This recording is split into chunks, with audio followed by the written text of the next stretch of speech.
ठीक है बच्चों, तो आज स्टार्ट करते हैं हम लोग सीबीएसई बोर्ड के जो पीवाईक्यूज हैं उसको। लेकिन उससे पहले जो लास्ट क्लास हम लोग किए, ठीक है, न्यूक्लियाई का जो सेकंड लेक्चर था, उसमें हम लोगों ने लास्ट में कुछ क्वेश्चंस दो क्वेश्चंस रह गए थे, जिसको मैंने बोला था होमवर्क करके आना है। अब आशा करता हूं कि आप लोग उसको सॉल्व करके आए होंगे। पहले उसको सॉल्व करते हैं, इसके बाद हम पीवाईक्यूज पे चलेंगे। ठीक है, और पीवाईक्यूज को बहुत बेटर तरीके से कम टाइम में हम पूरे पीवाईक्यूज को डिस्कस करेंगे। ठीक है, सबसे पहले देखते हैं क्या कह रहा है। फर्स्ट क्वेश्चन जो हमारा होमवर्क था, क्या कह रहा है कि obtain the binding energy of a nuclei. इस न्यूक्लियाई का बाइंडिंग एनर्जी फाइंड करना है। इस न्यूक्लियाई का बाइंडिंग एनर्जी फाइंड करना है और इस न्यूक्लियाई का बाइंडिंग एनर्जी फाइंड करना है। ठीक है, in unit of mega electron volt. Mega electron volt में हमें बाइंडिंग एनर्जी फाइंड करना है फ्रॉम द फॉलोइंग डाटा। ठीक है, तो अब क्या करना है बच्चों, देखो यहां से हम लोग ये सीखेंगे कि देखो यहां पे हमें मास ऑफ प्रोटॉन दिया हुआ है, मास ऑफ न्यूट्रॉन दिया हुआ है। ठीक है, और यहां पर ये देखो तो क्या दिया हुआ है, मास ऑफ Fe एटम दिया हुआ है, और यहां पे क्या दिया हुआ है, मास ऑफ Bi एटम। तो ये जो हो जाएगा, देखो यहां से अगर हम इसको देखें,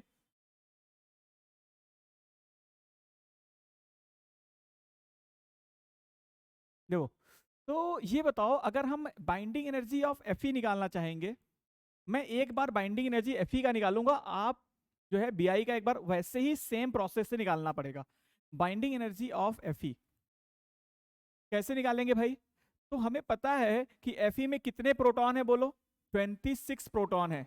ये हो जाएगा 26 प्रोटॉन प्लस कितने न्यूट्रॉन है, तो 56 में से 26 को माइनस कर दो तो 30 न्यूट्रॉन है।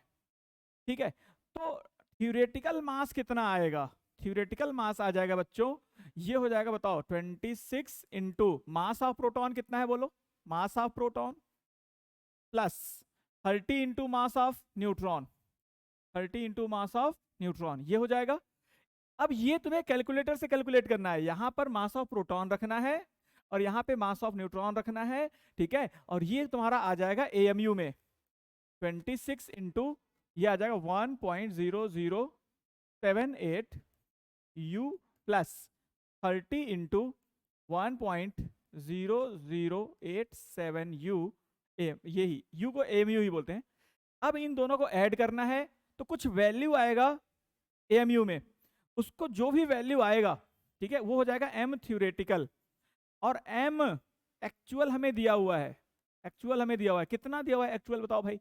एम एक्चुअल हमें देखो यहाँ पे दिया हुआ है, ये दिया हुआ है 55.934949।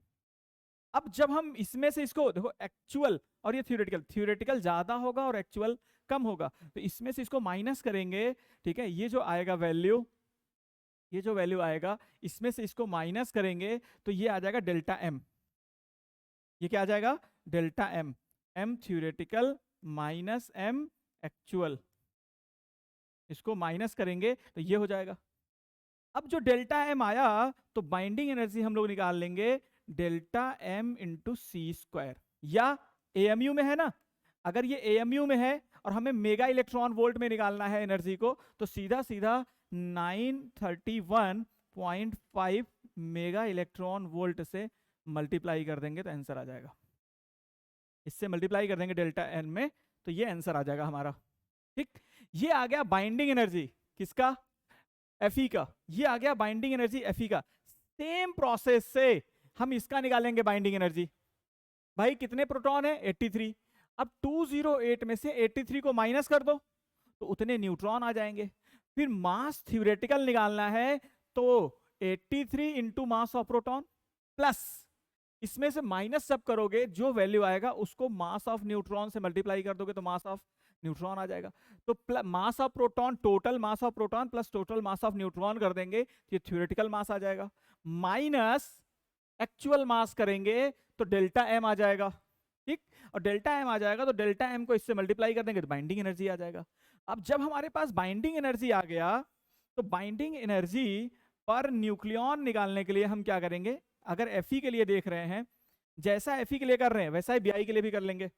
ठीक है, तो अगर यहाँ पर हम लोग ये काम एक काम करें, जो भी बाइंडिंग एनर्जी आएगा, जो भी बाइंडिंग एनर्जी आएगा, ठीक है, पर न्यूक्लियॉन बोल रहा है ना, ये टोटल बाइंडिंग एनर्जी है Fe का, ये टोटल बाइंडिंग एनर्जी है Fe का, पर न्यूक्लियॉन कह रहा है, तो कितने न्यूक्लियॉन है इसके पास?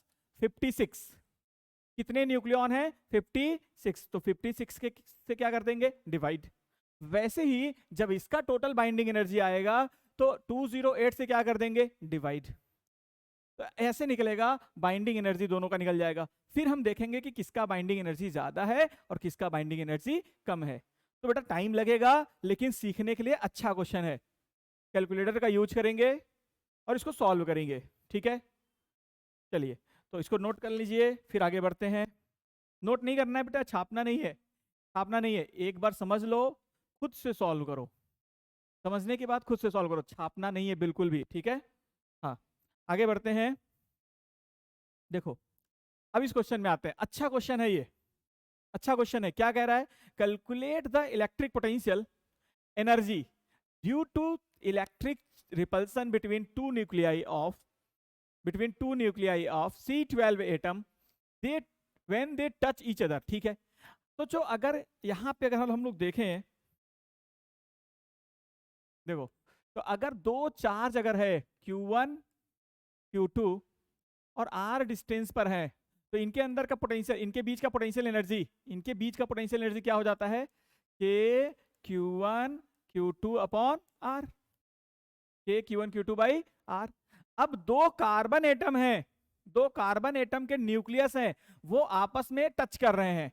दो कार्बन एटम के न्यूक्लियस हैं और वो आपस में टच कर रहे हैं। दो कार्बन एटम के न्यूक्लियस हैं, वो आपस में टच कर रहे हैं। देखो, एक कार्बन एटम ये हो गया और एक कार्बन एटम ये हो गया, ये आपस में एक दूसरे को टच कर रहे हैं, ये आपस में एक दूसरे को टच कर रहे हैं। ये कार्बन एटम आपस में एक दूसरे को टच कर रहे हैं। तो जब ये एक दूसरे को टच कर रहे हैं, ठीक है, तो ये यहां से, ये न्यूक्लियस है, तो यहां से ये न्यूक्लियस है, तो यहां से ये डिस्टेंस हो जाएगा R और यहां से ये डिस्टेंस क्या हो जाएगा? R। दोनों सेम एटम है, दोनों सेम एटम है भाई, दो C12 और C12 है, C12 और C12 है, तो दोनों का न्यूक्लियस सेम होगा। तो ये हो गया। अब इन पे चार्ज कितना होगा? देखो, सो न्यूक्लियस में कितने प्रोटॉन होंगे C12 के? C12 के न्यूक्लियस में कितने प्रोटॉन होंगे? बोलो। बहुत बढ़िया क्वेश्चन है भाई। C12 के न्यूक्लियस में कितने प्रोटॉन होंगे? तो 6 प्रोटॉन होंगे। यहां पे कितने प्रोटॉन होंगे? 6 प्रोटॉन होंगे। अब हमें यहां का अगर पोटेंशियल एनर्जी निकालना है, तो हम लोग पोटेंशियल एनर्जी को लिखेंगे U is equal to K Q1 मतलब 6 proton, 6 proton into 6 proton Q1 Q2 by R। 6 proton और 6 प्रोटॉन, और प्रोटॉन पे चार्ज कितना होता है वो तो हम लोग लिख लेंगे। U is equal to K का वैल्यू लिख लेंगे 9 इंटू 10 पावर 9, 6 इंटू 6, ठीक है। P का जो ये प्रोटॉन है, प्रोटॉन पे चार्ज कितना होता है भाई? तो होता है 1.6। इसको ऐसे लिख लेते हैं, देखो इसको ऐसे लिख लेते हैं,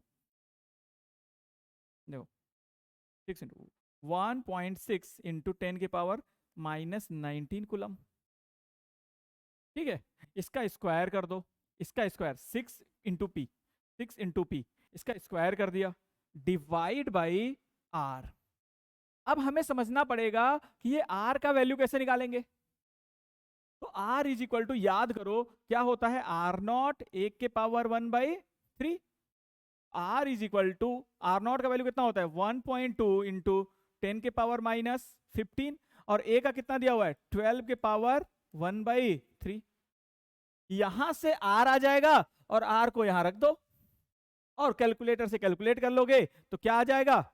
कैलकुलेटर से कैलकुलेट कर लोगे तो इनके बीच का पोटेंशियल एनर्जी आ जाएगा। जब दो न्यूक्लियस आपस में टच कर रहे होंगे तो इनके बीच का पोटेंशियल एनर्जी आ जाएगा, ठीक है। तो यहां पर दो चैप्टर्स को रिलेट कर दिया है, यहां पे दो चैप्टर को रिलेट कर दिया है, ठीक है। तो ये इलेक्ट्रोस्टैटिक और न्यूक्लियाई चैप्टर को क्या कर दिया? मर्ज कर दिया, ओके।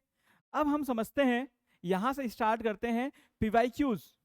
ठीक है, जो हमारे सीबीएसई बोर्ड में पीवाईक्यूज हैं उनको हम लोग देखते हैं जल्दी जल्दी, थोड़ा फास्ट।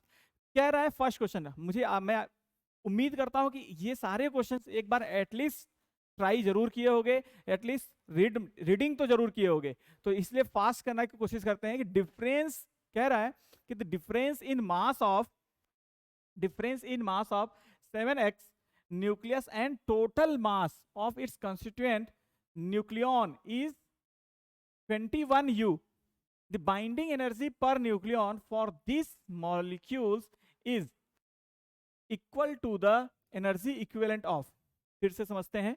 कह रहा है कि x के लिए डेल्टा m दिया हुआ है, x के लिए डेल्टा m का वैल्यू दिया हुआ है, ठीक है। तो डेल्टा m का वैल्यू दिया हुआ है, तो पूरा का पूरा अगर इसका डेल्टा m दिया हुआ है, इसका मतलब एनर्जी कितना आएगा बोलो, एनर्जी आ जाएगा, बाइंडिंग एनर्जी आ जाएगा डेल्टा m इंटू सी स्क्वायर, तो ये हो जाएगा 21c², ठीक है। अच्छा, फिर कह रहा है कि बाइंडिंग एनर्जी पर न्यूक्लियन, और कितने न्यूक्लियन हैं इसके पास, 7 न्यूक्लियन है। न्यूक्लियन क्या होता है भाई, न्यूट्रॉन प्लस प्रोटॉन, ठीक है। प्रोटॉन को भी न्यूक्लियन बोलते हैं और न्यूट्रॉन को भी न्यूक्लियन बोलते हैं। जो न्यूक्लियस के पार्टिकल्स हैं प्रोटॉन और न्यूट्रॉन, उनको न्यूक्लियन बोलते हैं। तो 7 न्यूक्लियॉन्स हैं टोटल कितने न्यूक्लियॉन्स हैं, 7। तो पर न्यूक्लियन पूछ रहा है एनर्जी, तो बाइंडिंग एनर्जी पर न्यूक्लियन पूछ रहा है, तो क्या कर देंगे 21c²/7 3c²। तो कितना आ जाएगा, अगर हम लोग इसमें देखें मास में देखें तो क्या हो जाएगा 3u। अगर u में देखें, AMU में देखें तो ये हो जाएगा कितना 3u। तो आंसर कितना लिख दोगे 3u, ठीक है। आगे बढ़े, चलो आगे देखो, आगे देखते हैं। फिर क्या कह रहा है देखो, the curve of binding energy per nucleon as the function of atomic mass number has a sharp peak for helium nucleus. Sharp peak for helium nucleus मतलब कि जब हम बाइंडिंग एनर्जी पर न्यूक्लियन वाला ग्राफ बनाते हैं, तो graph कैसा बनता है भाई, देखो जो ग्राफ बनाते हैं हम, तो ग्राफ कैसा बनता है, देखो ऐसा कुछ बनता है, ऐसा कुछ बनता है। तो यहां पर क्या होता है भैया, यहां पे होता है हीलियम, यहां पर होता है हीलियम।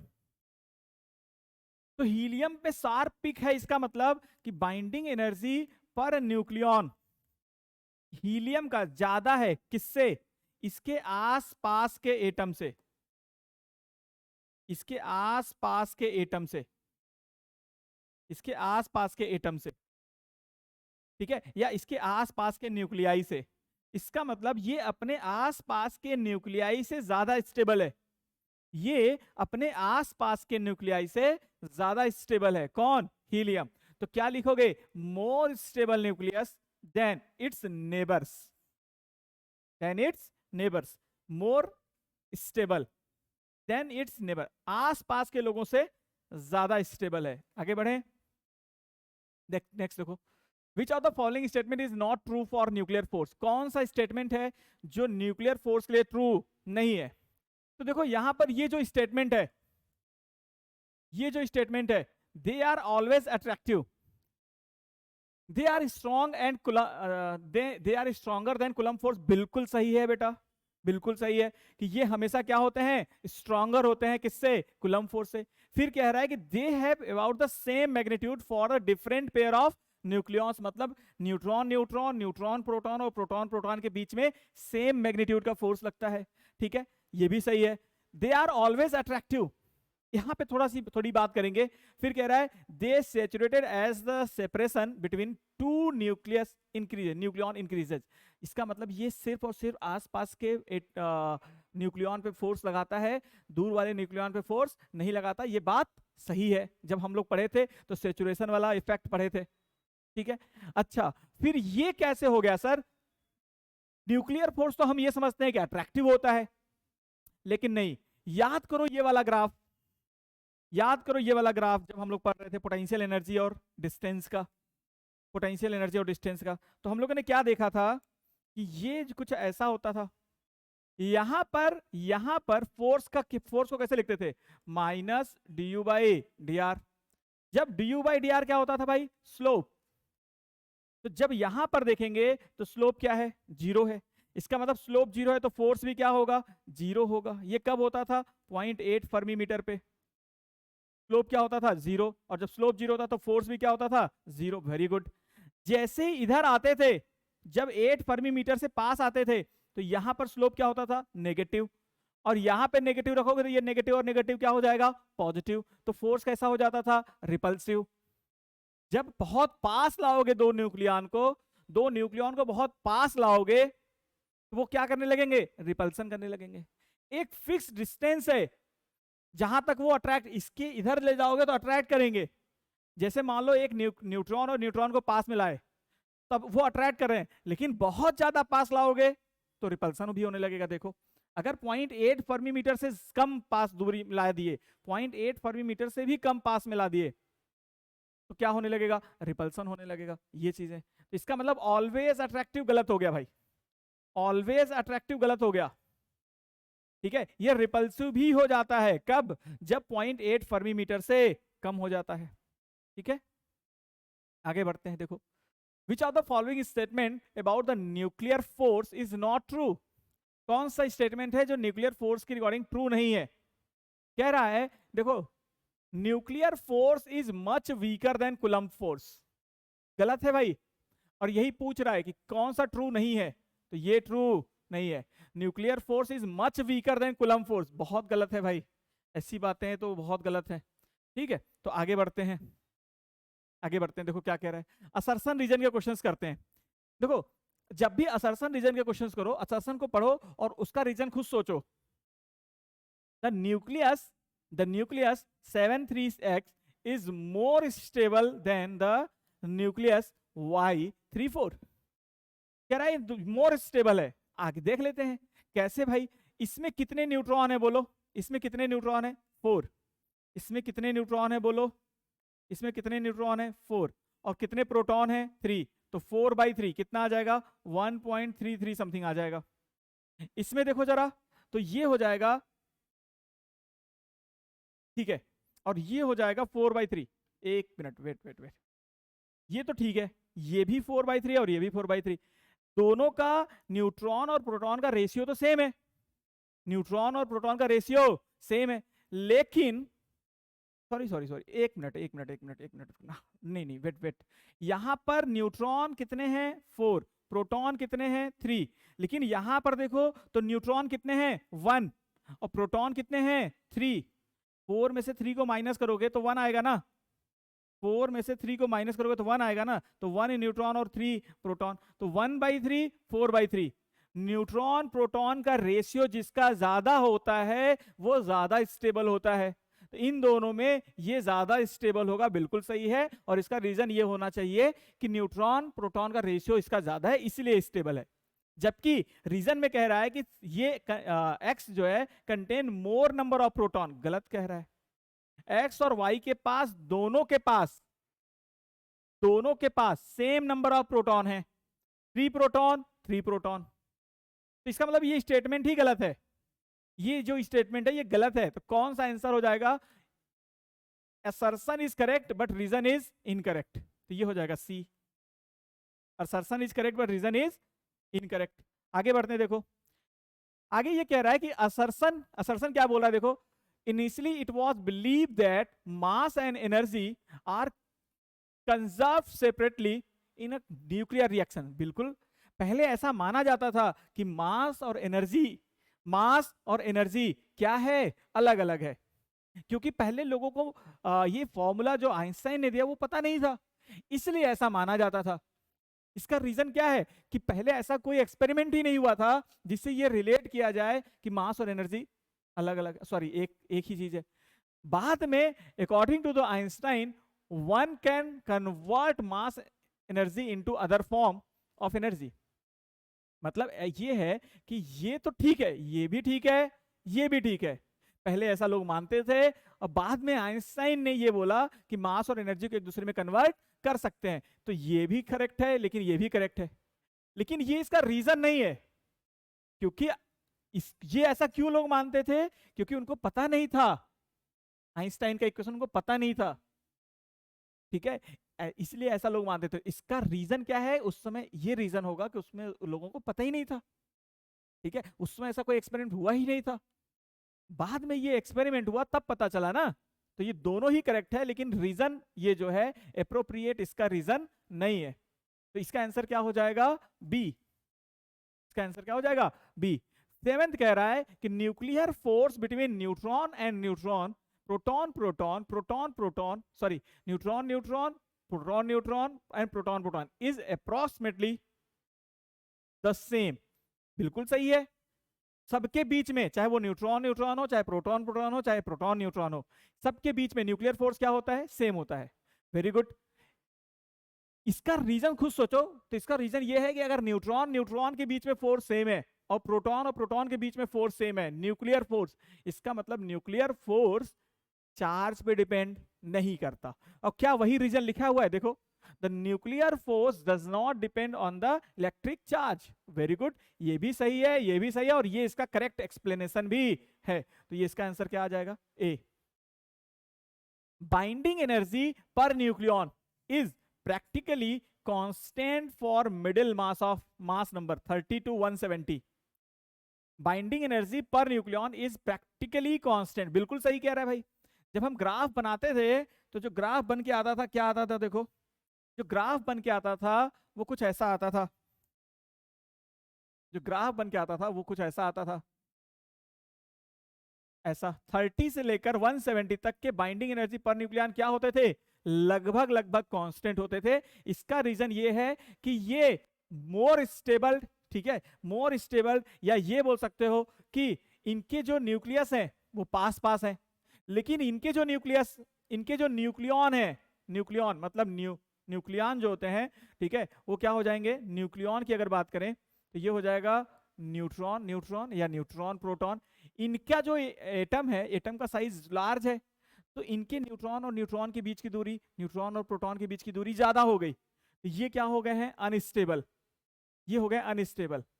तो इनकी बाइंडिंग एनर्जी कम हो जाएगी, इनकी भी बाइंडिंग एनर्जी कम हो जाएगी, लेकिन इनकी बाइंडिंग एनर्जी ज्यादा होगी, ठीक है, और ये क्या होंगे? कांस्टेंट होंगे। तो यहां पे ये कह सकते हो कि binding energy per nucleon in practically is practically constant for middle mass number. बिल्कुल, यहां से यहां तक लगभग लगभग कांस्टेंट है। क्यों कांस्टेंट है? क्योंकि nuclear force is short range in nature. बिल्कुल, nuclear force is short range, बिल्कुल सही कह रहा है, ये सही भी कह रहा है और इसका करेक्ट एक्सप्लेनेशन भी है। तो ये हो जाएगा आंसर ए। ठीक है, ये दोनों का आंसर क्या हो गया? ए हो गया। अब आगे बढ़ते हैं, आगे बढ़ते हैं। ठीक, यहां से क्वेश्चन स्टार्ट होता है अपना। देखो क्या कह रहा है, यहां से क्वेश्चंस को देखेंगे और लगभग लगभग ये इसके बाद वाले क्वेश्चन सब एक जैसे होंगे। ठीक है, देखो क्या कह रहा है। 4 nuclei of an element, 4 nuclei of an element undergo fusion to form heavier nucleus with the release of energy. Which of the two parents or daughter nuclei would have higher binding energy per nucleon? देखो कह रहा है कि 4 nucleus, 4 nuclei, मान लो x plus y plus z plus डब्ल्यू, 4 nuclei हैं। अच्छा सॉरी, ऑफ एन एलिमेंट कह रहा है, इसका मतलब एक ही एलिमेंट के 4 न्यूक्लियाई हैं, एक ही एलिमेंट के 4 न्यूक्लियाई हैं। तो x plus x plus x plus x,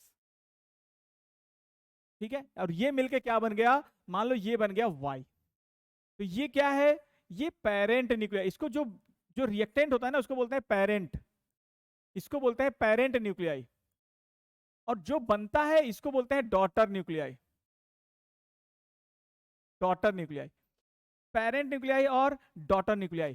ठीक, अगर एनर्जी रिलीज हो रहा है, अगर एनर्जी रिलीज हो रहा है, ये चारों मिले और मिलने के बाद वाई बना, और वाई में जब बना तो एनर्जी रिलीज हो रहा है, प्लस क्यू वैल्यू बोल सकते हो, और क्यू वैल्यू पॉजिटिव है, मतलब रिलीज हो रहा है, एनर्जी रिलीज हो रहा है। इसका मतलब ये क्या होगा? स्टेबल होगा। एनर्जी रिलीज हो रहा है, इसका मतलब ये क्या होगा? स्टेबल होगा। और अगर ये स्टेबल है, अगर ये स्टेबल है, तो स्टेबल जो एटम जितना स्टेबल होता है उस एटम का उतनी ही ज्यादा बाइंडिंग एनर्जी पर न्यूक्लियन होता है। मैंने क्या बोला था? जिसका बाइंडिंग एनर्जी पर न्यूक्लियन ज्यादा, वो ज्यादा स्टेबल। जिसका बाइंडिंग एनर्जी पर न्यूक्लियॉन ज्यादा, वो क्या होगा, ज्यादा स्टेबल होगा। तो इसीलिए अगर ये स्टेबल है तो डॉटर जो एलिमेंट है उसका बाइंडिंग एनर्जी पर न्यूक्लियॉन क्या होगा, ज्यादा होगा। आगे बढ़ते हैं, आगे बढ़ते हैं। देखो, calculate the energy in fusion reaction. अब देखो क्वेश्चन नंबर का जो पैटर्न है उसको देखते रहना भाई, हो सकता है इधर उधर हो जाए, ठीक है, क्योंकि एक ही टाइप के सारे क्वेश्चंस को मैं एक साथ रखा हूं, फिर एक टाइप के एक सारे क्वेश्चन को एक साथ रखा हूं, फिर एक टाइप के सारे क्वेश्चन को एक साथ रखा हूं, ठीक। तो calculate the energy in fusion reaction, इसमें एनर्जी फाइंड करना है। तो देखो 2H1 मिला दिए, ठीक है, 3H2 बन गया, और ये बन गया neutron, where binding energy of 2H1 is this and binding energy of 3He2 is this. अब ये कह रहा है कि बताओ calculate the energy in fusion reaction, energy पता करना है। तो ये बताओ इसका एनर्जी तो दिया हुआ है, इसका एनर्जी तो दिया हुआ है, इसका भी एनर्जी दिया हुआ है, बाइंडिंग एनर्जी एक का दिया हुआ है, और हमें दो एटम मिलाना है। तो इनिशियल बाइंडिंग एनर्जी लिख लो, इनिशियल बाइंडिंग एनर्जी लिख लो, इनिशियल बाइंडिंग एनर्जी लिख लो, कितना होगा, 2 इंटू 2.23 इनिशियल बाइंडिंग एनर्जी आ गया। फाइनल बाइंडिंग एनर्जी लिख लो, कितना आ जाएगा बोलो, 7.73 mega electron volt, mega electron volt. अब अगर ये स्टेबल होगा तो इसकी बाइंडिंग एनर्जी ज्यादा होगी और इसकी बाइंडिंग एनर्जी पर न्यूक्लियॉन कम होगी। तो एक काम करो, एक काम करो कि अगर हमें एनर्जी फाइंड करना है, एनर्जी फाइंड करना है, तो एनर्जी ज्यादा में से कम को माइनस कर दो, ज्यादा में से माइनस कर दो एनर्जी कम को, ठीक है। तो एनर्जी ज्यादा कौन है भाई, ये है, एनर्जी कम कौन है, ये है, इसको माइनस कर दोगे आंसर आ जाएगा 7.73 माइनस, ये हो जाएगा कितना, 2 3 जा 6, 2 2 जा 4, 2 2 जा 4, 4.46 मेगा इलेक्ट्रॉन वोल्ट, ये आंसर आ जाएगा। ये पहले बाइंडिंग एनर्जी देखो बढ़ गया, मतलब यहां पे एनर्जी रिलीज हुआ। सोचो क्या कहना चाहते हैं, बाइंडिंग एनर्जी पहले कम था, बाद में ज्यादा हो गया। बाइंडिंग एनर्जी क्या होता है, जितना ज्यादा बाइंडिंग एनर्जी होगा क्या उतना ही स्टेबल होगा, जितना ज्यादा, तो ये आंसर आ जाएगा तुम्हारा, ठीक है। जो बाइंडिंग एनर्जी जो स्टेबल होगा उसका बाइंडिंग एनर्जी पर न्यूक्लियॉन कम होता है, और जो सॉरी ज्यादा होता है, और जो अनस्टेबल होता है उसका बाइंडिंग एनर्जी पर न्यूक्लियॉन कम होता है। जो स्टेबल है उनका बाइंडिंग एनर्जी पर न्यूक्लियॉन ज्यादा होगा, और जो अनस्टेबल है उनका बाइंडिंग एनर्जी पर न्यूक्लियॉन कम होगा। आगे बढ़ते हैं, कह रहा है कि nucleus with the mass number this, एक न्यूक्लियस है जिसका मास नंबर ये दिया हुआ है, and binding energy per nucleon ये दिया हुआ है। तो ये क्या है, टोटल नंबर ऑफ न्यूक्लियॉन दिया हुआ है। एक्चुअली ये मास नंबर क्या होता है, टोटल नंबर ऑफ न्यूक्लियॉन होता है, total number of neutron plus proton होता है। तो ये हो जाएगा। अब यहां पे दिया हुआ है कि बाइंडिंग एनर्जी पर न्यूक्लियॉन 7.6 दिया हुआ है। Break into 2 fragments, each of mass number is 120 with the binding energy per nucleon is this. मतलब सोचो एक एक्स है, ये बन गया y प्लस वाई, इसका बाइंडिंग एनर्जी पर न्यूक्लियॉन दिया हुआ ये है 240, ये है 120 और ये है 120, ठीक है। इसका बाइंडिंग एनर्जी पर न्यूक्लियॉन दिया हुआ है कितना है भाई, ये है 7.6। देखो अभी मैं बोल रहा था कि ये टूट के अब अगर इसका बाइंडिंग एनर्जी, इसका एक का बाइंडिंग एनर्जी पर न्यूक्लियॉन कितना हो गया बोलो, 8.5, 8.5। इसका मतलब ये ज्यादा मजबूत हो गया, ज्यादा स्टेबल हो गया। बाइंडिंग एनर्जी पर न्यूक्लियॉन देखो ज्यादा है, और यहां पे बाइंडिंग एनर्जी पर न्यूक्लियॉन कम है, मतलब इसके तोड़ने के लिए ज्यादा एनर्जी देना पड़ेगा और इसको तोड़ने के लिए कम एनर्जी देना पड़ेगा। तो कौन स्टेबल है, ये ज्यादा स्टेबल है, ये ज्यादा स्टेबल है, ये कम स्टेबल है। हमें क्या करना है कि कैलकुलेट द एनर्जी रिलीज। बताओ अनस्टेबल से स्टेबल बन गया, अनस्टेबल से स्टेबल बन गया, इसका मतलब एनर्जी क्या हुआ होगा, रिलीज। एनर्जी क्या हुआ होगा, रिलीज हुआ होगा। स्टेबल बन गया ना तो एनर्जी रिलीज हुआ होगा। तो एनर्जी रिलीज कैसे निकालेंगे, इसका टोटल एनर्जी निकाल लो, इसका टोटल एनर्जी निकाल लो, क्योंकि ये स्टेबल है तो इसका एनर्जी, बाइंडिंग एनर्जी भी क्या होगा, ज्यादा। Binding energy per nucleon, binding energy per nucleon ज्यादा होगा, इसका बाइंडिंग एनर्जी पर न्यूक्लियन कम होगा। तो चलो इसका एनर्जी निकालते हैं, तो इसका बाइंडिंग एनर्जी आ जाएगा, इसका बाइंडिंग एनर्जी आ जाएगा, कितना आएगा, पर न्यूक्लियन इतना है, और कितने न्यूक्लियॉन्स हैं 240, तो ये हो जाएगा, ये हो जाएगा 7.6 इंटू 240, ये आ गया, ये मान लो, ठीक है। और बाइंडिंग एनर्जी मान लो ये फाइनल, और ये कितना हो जाएगा बोलो, 8.5 इंटू 120 इंटू 2, क्योंकि दो है ना, दो न्यूक्लियस बन गए ना, इंटू 2। ये एक का बाइंडिंग एनर्जी है, दो एटम है, दो न्यूक्लियस है, तो दो से मल्टीप्लाई कर दिए। अब हमें एनर्जी निकालना है, एनर्जी रिलीज्ड, क्यू वैल्यू या एनर्जी रिलीज्ड। तो हम फाइनल बाइंडिंग एनर्जी में से इनिशियल बाइंडिंग एनर्जी को माइनस कर देंगे, तो ये हो जाएगा 8.5, जो भी है यहाँ पे अगर इसको माइनस कर देंगे, ये ज्यादा है, ज्यादा है, ज्यादा में से कम को माइनस कर देंगे तो एनर्जी आ जाएगा। एनर्जी रिलीज होगा, ये कैसे पता चला, तो अनस्टेबल से स्टेबल बन रहा है तो एनर्जी रिलीज होगा, अनस्टेबल से स्टेबल बन रहा है तो एनर्जी रिलीज होगा। एनर्जी कैसे निकालेंगे, पहले एनर्जी निकाल लो, बाद का एनर्जी निकाल लो, कम ज्यादा में से कम को माइनस कर दो तो एनर्जी आ जाएगा। और एनर्जी रिलीज कैसे हो रहा है, ये कैसे पता चलेगा, ये पता चलेगा बाइंडिंग एनर्जी किसका ज्यादा है किसका कम है। ये बाइंडिंग एनर्जी कम है और यहाँ पे बाइंडिंग एनर्जी ज्यादा है, इसका मतलब ये स्टेबल हो गया, स्टेबल हो गया, मतलब अनस्टेबल से जब स्टेबल की तरफ जाएंगे तो एनर्जी क्या हो जाएगा, रिलीज। ठीक, अनस्टेबल से स्टेबल बन रहा है तो एनर्जी क्या होगा भाई, रिलीज होगा। ठीक है, आगे बढ़ते हैं, आगे बढ़ते हैं, देखो क्या कह रहा है, when 4 hydrogen nuclei combine to form a helium nucleus, estimate the amount of energy in mega electron volt released in this process of fusion। कह रहा है कि 4 hydrogen nuclei, 4 hydrogen nuclei, 4 hydrogen nuclei, यहां पे आ जाओ,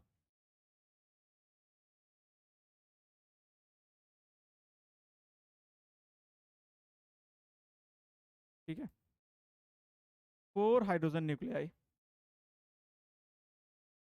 4 हाइड्रोजन न्यूक्लियाई, 4 हाइड्रोजन न्यूक्लियाई, ठीक है। 4 hydrogen nuclei, hydrogen मतलब 4 हाइड्रोजन न्यूक्लियाई का मतलब क्या होगा, ऐसे लिखोगे इसको, ऐसे लिखोगे 1H1, देखो ये हाइड्रोजन न्यूक्लियाई है, ठीक है। 4 hydrogen nuclei combine form helium atom, इसको कंबाइन किए तो क्या बन गया, हीलियम एटम बन गया, और हीलियम एटम कितना हो जाएगा 242, ठीक है।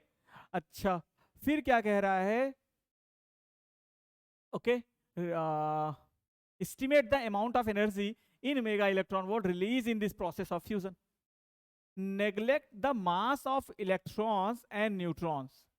अब इसमें इलेक्ट्रॉन और न्यूट्रॉन के मास को नेग्लेक्ट कर सकते हो, ठीक है।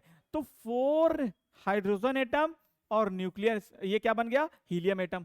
इसका मतलब हमें निकालना है, एनर्जी निकालना है, तो पहले इसका एनर्जी निकाल लो, तो इसका एनर्जी निकालोगे तो बाइंडिंग एनर्जी दिया हुआ है कि मास दिया हुआ, देखो ये पहले मास दिया हुआ है, तो क्या लिखोगे, इसका लिखोगे मास, पहले मास, तो ये देखो यहाँ पे मास दिया हुआ है और एनर्जी पूछ रहा है, दोनों का मास दिया हुआ है और एनर्जी पूछ रहा है, इसका मतलब हम लोग को कौन सा फॉर्मूला यूज करना है, डेल्टा mc² या delta m into 931.5 mega electron volt, और यही वाला करना भी है, ये दिया भी हुआ है, ठीक है। तो ये देखो मास दिया हुआ है, तो इसका मास दिया हुआ है भाई, तो 4 इंटू मास इनिशियल, मास इनिशियल कितना है 4 इंटू मास ऑफ प्रोटॉन, कितना हो जाएगा बोलो इसका 1.007825, और मास फाइनल बोलो कितना होगा, फाइनल मास कितना होगा, तो ये है हीलियम, इसका मास देखो ये दिया हुआ है, तो ये हो जाएगा 4.002603। जब यहां से यहां ये बन रहा है, कौन, यहां से ये बन रहा है, तो ये वाला मास ज्यादा है, ये वाला मास कम है, ये वाला मास देखो तो ज्यादा हुआ और ये वाला मास क्या हुआ, कम हुआ। इसका मतलब क्या होगा कि हम लोग डेल्टा एम निकालेंगे और डेल्टा एम लिखेंगे मास इनिशियल माइनस मास फाइनल, तो मास गया कहां, एनर्जी में, तो एनर्जी कितना होगा, delta M into 931 mega electron volt. Mass गया कहाँ भाई, एनर्जी में चला गया, तो delta M into 931 mega electron volt. ये हो जाएगा। डेल्टा एम कहां से निकालोगे, इनिशियल माइनस फाइनल। इनिशियल कैसे निकालोगे, 4 इंटू दिस, और फाइनल कहां से निकालोगे, ये फाइनल दिया हुआ है। आगे बढ़ते हैं, कह रहा है a heavy nuclei x of mass number this, binding energy per nucleon दिया हुआ है, ये एक्स है, और एक्स का बाइंडिंग एनर्जी पर न्यूक्लियन दिया हुआ, और इसका कितना है 240। ये क्या होता है कि ये स्प्लिट रहता है टू पार्ट्स में, y and z, y and z, ठीक है। और कह रहा है कि वाई का मास है 110 मास नंबर, और इसका कितना है 130, 110 और 130। Binding energy of per nucleon, इसका बाइंडिंग एनर्जी पर न्यूक्लियन कितना दिया हुआ है 7.6, इसका कितना दिया हुआ है 8.5, और इसका भी कितना दिया हुआ है 8.5, ठीक है। कैलकुलेट द एनर्जी रिलीज्ड पर फिजन इन मेगा इलेक्ट्रॉन। एक फिजन में कितनी एनर्जी रिलीज होगी, एक फिजन में कितनी एनर्जी रिलीज पूछ रहा है, एनर्जी रिलीज पूछ रहा है। इसका मतलब ये हो गया कि ये स्टेबल होगा और ये अनस्टेबल होगा। इसका मतलब इसका एनर्जी ज्यादा होगा और इसका एनर्जी कम होगा। तो चलो इसको कैलकुलेट कर लेते हैं। एनर्जी फाइनल लिख लो, एनर्जी फाइनल क्या लिखोगे 8.5, ये एनर्जी पर न्यूक्लियन है, और न्यूक्लियन कितने हैं अपने पास 110, तो 110 इंटू 8.5 प्लस 130 इंटू 8.5, ये हो जाएगा बाइंडिंग एनर्जी। टोटल ये बाइंडिंग एनर्जी आ गया, ठीक है। ये हो गया ये total number of nucleon into energy per nucleon, total number of nucleon into energy per nucleon, सबको ऐड कर दो। यहां पर एनर्जी इनिशियल देखो क्या आ जाएगा, एनर्जी इनिशियल ये हो जाएगा एनर्जी पर न्यूक्लियन दिया हुआ है इंटू टोटल न्यूक्लियन, तो 7.6 इंटू 240। भाई ये बताओ, ये कह रहा है एनर्जी रिलीज हो रहा है, मतलब ये स्टेबल बन रहा है, स्टेबल का टोटल जो बाइंडिंग एनर्जी आएगा वो ज्यादा हो जाएगा और ये कम होगा, तो ये ज्यादा होगा और ये कम होगा। एनर्जी रिलीज पूछ रहा है, एनर्जी रिलीज, तो एनर्जी रिलीज पूछ रहा है तो क्या बोलोगे, ई फाइनल माइनस ई इनिशियल। ज्यादा में से कम को क्या कर दो, ज्यादा में से कम को क्या कर दो, माइनस कर दो, एनर्जी रिलीज आ जाएगा। ज्यादा टेंशन ही नहीं लेना है, ठीक। बस ये सोचना है भाई, देखो एनर्जी रिलीज पूरा है, मतलब ये स्टेबल होगा और ये अनस्टेबल होगा, यहाँ पे एनर्जी ज्यादा होगा और यहाँ पे एनर्जी, स्टेबल का एनर्जी ज्यादा होता है, अनस्टेबल का एनर्जी स्टेबल का बाइंडिंग एनर्जी पर न्यूक्लियन ज्यादा होता है। बाइंडिंग एनर्जी अलग चीज है, बाइंडिंग एनर्जी अलग चीज है। बाइंडिंग एनर्जी क्या होता है कि किसी न्यूक्लियस को, सोचो बाइंडिंग एनर्जी 10 है 10 है, और किसी न्यूक्लियस का बाइंडिंग एनर्जी 20 है, इसका मतलब कि उसको 20 तोड़ने के लिए कितना देना पड़ेगा 20, और किसी एक दूसरे न्यूक्लियस को तोड़ने के लिए कितना देना पड़ा है 10। तो जिसको ज्यादा एनर्जी देना पड़ रहा है मतलब वो ज्यादा मजबूत है, ज्यादा स्टेबल है। तो इसी वजह से हम ये कह रहे हैं कि अगर वो स्टेबल है तो उसका बाइंडिंग एनर्जी पर न्यूक्लियन ज्यादा है, और नंबर ऑफ न्यूक्लियन सेम है, इसका मतलब टोटल बाइंडिंग एनर्जी भी ज्यादा होगा, टोटल बाइंडिंग एनर्जी भी ज्यादा होगा। यहाँ पर बाइंडिंग एनर्जी पर न्यूक्लियन कम है और न्यूक्लियन सेम है, तो इसका मतलब binding energy, total binding energy भी कम होगा। तो ई फाइनल माइनस ई इनिशियल कर दो, टोटल बाइंडिंग एनर्जी इधर का और टोटल बाइंडिंग एनर्जी इधर का निकाल लो। ये स्टेबल है तो ये ज्यादा होगा, ये कम होगा, इसमें से इसको माइनस कर दो, एनर्जी रिलीज आ जाएगा। अब देखो यहां क्या कह रहा है, if the nuclear is the number of proton and number of neutrons are the conserved in a nuclear reaction like this, in what way the mass converted in the energy explain। अगर इसके protons 12 हैं, proton कितने हैं 12 हैं, और neutron कितने होंगे बोलो 6 इसमें 6 इसमें, तो न्यूट्रॉन भी कितने हैं 12 हैं। यहां पे देखो तो प्रोटॉन टोटल कितने हैं 12, और न्यूट्रॉन कितने हैं बताओ, यहां पर 10 और यहां पर 2, यहां पे भी 12। तो प्रोटॉन और न्यूट्रॉन की संख्या सेम है, प्रोटॉन और न्यूट्रॉन की संख्या क्या है सेम है, न्यूट्रॉन और प्रोटॉन दोनों में सेम है। वेरी गुड, बहुत अच्छी बात है। कह रहा है कि अगर न्यूट्रॉन प्रोटॉन सेम है तो what way the mass converted in the energy. तो अब जब हम इसका टोटल मास निकालेंगे, ठीक है, थ्योरेटिकल, जब हम इसका प्रैक्टिकल मास निकालेंगे और इसका प्रैक्टिकल मास निकालेंगे, टोटल इसका प्रैक्टिकल मास निकालेंगे, तो ये देखेंगे कि जो मास इनिशियल है वो ज्यादा होगा जब प्रैक्टिकली हम दोनों का मास निकालेंगे, ठीक है, जब प्रैक्टिकली दोनों का मास निकालेंगे, when when when we calculate when we calculate mass when we calculate mass practically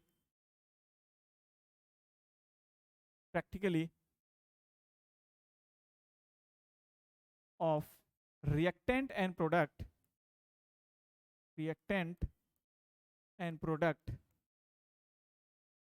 then we find then we will find mass of reactant is greater than mass of product। ठीक है, अगर ऐसा होता है तो mass delta M निकाल लेंगे और डेल्टा एम हो जाएगा मास रिएक्टेंट माइनस मास प्रोडक्ट, और एनर्जी जो आएगा रिलीज वो क्या आ जाएगा, डेल्टा एम टी स्क्वायर या 9.931 मेगा इलेक्ट्रॉन वोल्ट, यहां से एनर्जी आ जाएगा। तो कह रहा है कि मास कन्वर्टेड इन द एनर्जी, यही एक तरीका है।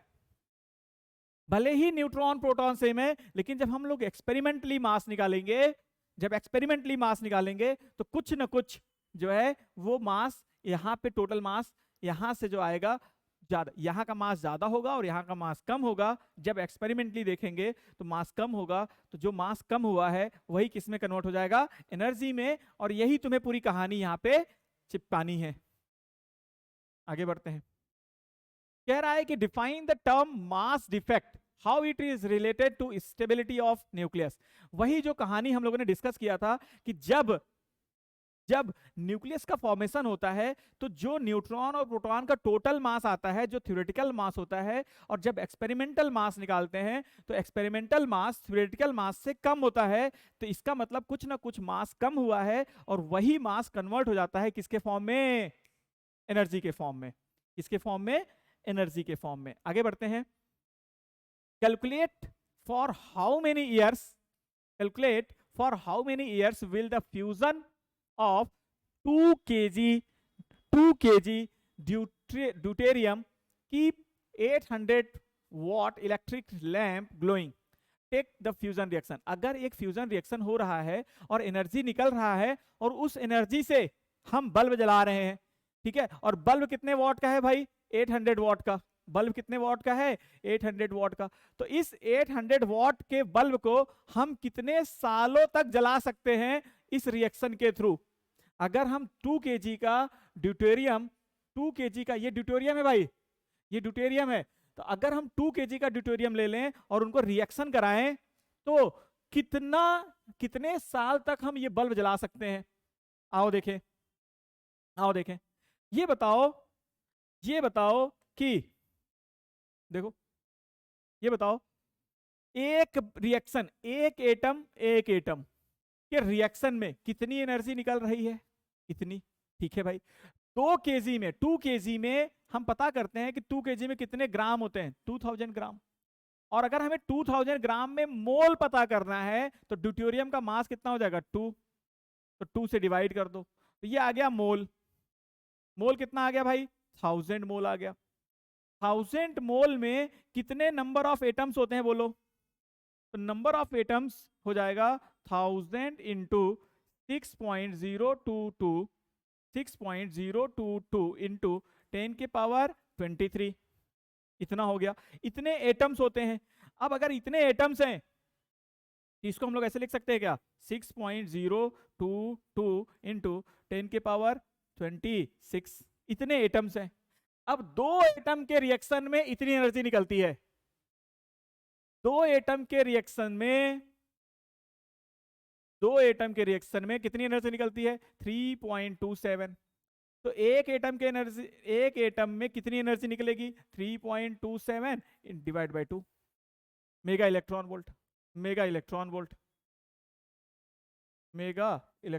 वोल्ट। तो इतने एटम में कितनी एनर्जी निकलेगी, तो मल्टीप्लाई कर दो, तो ये हो जाएगा टोटल एनर्जी आ जाएगा।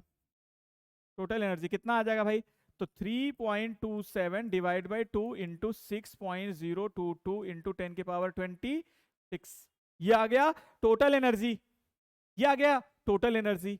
और ये देखो तो पावर है, पावर क्या होता है भाई, 800 जूल पर सेकेंड। एक सेकेंड में इतना जूल खर्च हो रहा है, एक सेकेंड में इतना जूल खर्च हो रहा है। तो एनर्जी पता है, पावर पता है, तो हमें पता है ना पावर इज इक्वल टू क्या होता है, एनर्जी अपॉन टाइम।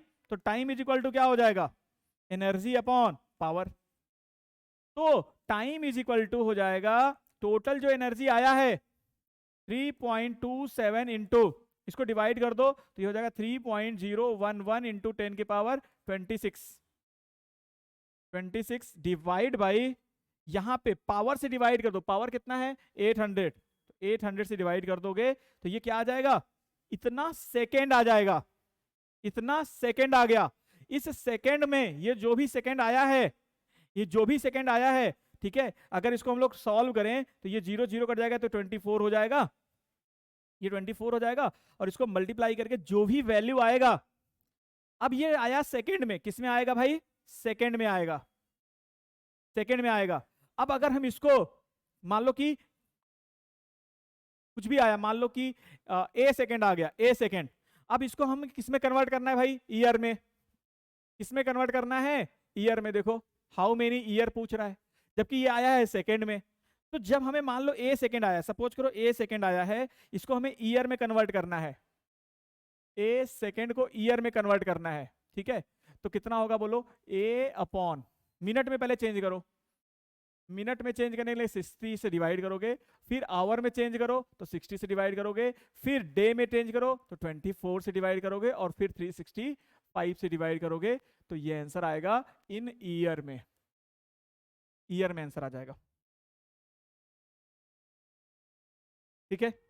आगे बढ़ते हैं, देखो क्या कह रहा है, differentiate between nuclear fission and nuclear fusion, differentiate between nuclear fission and nuclear fusion, differentiate between nuclear fission and nuclear fusion. भाई इसमें ना ये जो क्वेश्चन है, इसमें ना तुम्हें कुछ कुछ चीजें याद रखनी पड़ेंगी, कुछ कुछ चीजें याद रखनी पड़ेंगी, और एग्जाम में आएगा 2 मार्क्स में, 1 मार्क्स में, तो कुछ पॉइंट्स करके हमें 2-3 पॉइंट करके लिखना पड़ेगा, ठीक है, ठीक है भाई।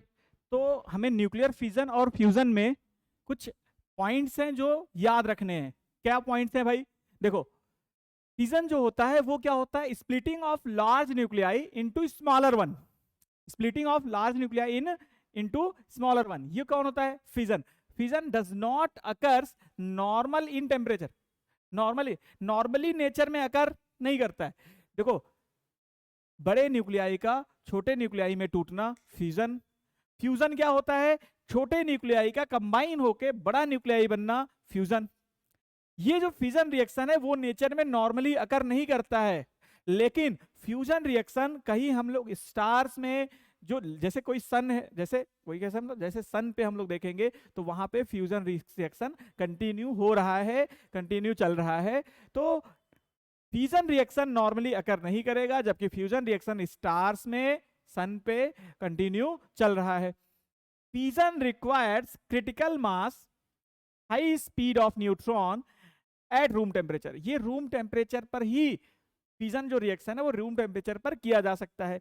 जो फ्यूजन रिएक्शन है वो रूम टेम्परेचर पर नहीं हो पाएगा, उसके लिए हमें हाई टेम्परेचर और हाई डेंसिटी चाहिए, ठीक है। इसमें जो एनर्जी रिलीज होता है वो कम होता है, और फ्यूजन में जो एनर्जी रिलीज होता है वो ज्यादा होता है, 7 टाइम्स ज्यादा होता है, ठीक है। तो इसमें इस पॉइंट्स को याद रखना है, और एग्जाम में हमें ऐसे ही लिख लेना है, पॉइंट वाइज करके लिखने पर। अगर 2 मार्क्स का है तो 3 पॉइंट लिख दो, 3 पॉइंट्स, ठीक है। 3 मार्क्स का है तो 4 पॉइंट्स लिख दो, ठीक है। और अगर तुम्हें याद है, तुम्हारे पास टाइम है, तो 4 पॉइंट्स लिख दो, ओके। और यहां पर ऐसे क्या बना दो, फिगर भी बना दो, यहां पे ऐसा फिगर भी बना दोगे तो ज्यादा अच्छा लगेगा, समझ में आ जाएगा कि फ्यूजन का मतलब हो गया टूटना। तो बड़े न्यूक्लियस का छोटे न्यूक्लियस में टूटना, बड़े न्यूक्लियस का, ठीक है, छोटे न्यूक्लियस में टूटना। और फ्यूजन का मतलब हो गया छोटे छोटे न्यूक्लियस का बड़े न्यूक्लियस में कन्वर्ट होकर स्टेबल होना, ठीक। तो कुछ तो चीजें फिगर से भी पता चल जाएंगी। तो जब भी फिजिक्स से क्वेश्चन सॉल्व करो तो फिगर जरूर बनाओ, इससे एग्जामिनर ये तो लगेगा कि हाँ कुछ मार्क्स तो 101% देगा ही देगा। ठीक है, अच्छा फिर क्या कह रहा है, नेक्स्ट क्वेश्चन देखो क्या कह रहा है कि the fusion properties of PU 94 239 are very similar to those of, ये देखो 92 U 235। How much energy in mega electron volt is release if all the atoms in 1 gram of pure PU atom undergoes fission। अगर ये fission होता है, 1 ग्राम PU atom का fission होता है तो कितनी एनर्जी निकलेगी, कितनी एनर्जी निकलेगी? अगर एवरेज एनर्जी रिलीज पर फिजन दिया हुआ है, मतलब यहां से देखो तो हमें ये कह रहा, ये क्वेश्चन ये कह रहा है कि अगर एक PU एटम 94 और 239, अगर एक PU एटम का फिजन होता है, एक PU एटम का फिजन होता है, कहां गया, हाँ, तो कितनी एनर्जी निकलती है भाई? 180 मेगा इलेक्ट्रॉन वोल्ट। तो कितनी एनर्जी निकलती है?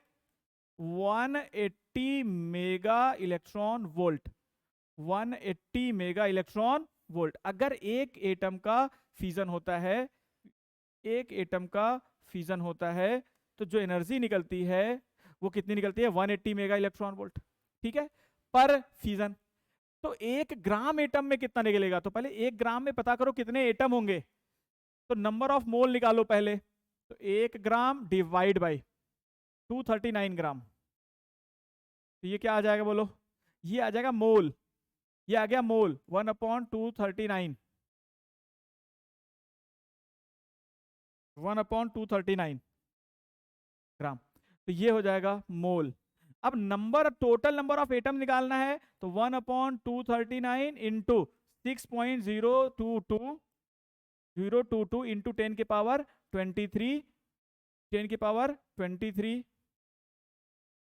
इतने एटम से, एक एटम में इतने एनर्जी, एक एटम के रिएक्शन में इतना एनर्जी निकल रहा है, तो इतने एटम में कितनी एनर्जी निकलेगी, इससे बस मल्टीप्लाई कर देंगे, आंसर आ जाएगा।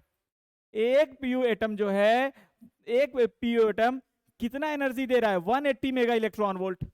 तो इतने एटम, क्योंकि 1 ग्राम बोल रहा है, तो 1 ग्राम में कितना एटम होगा ये निकाल लो। इतने एटम में कितनी एनर्जी निकलेगी? एक एटम में इतनी एनर्जी, इतने एटम में, उससे मल्टीप्लाई कर दो, आंसर आ जाएगा। ठीक है, ये हो गया। आगे बढ़ते हैं।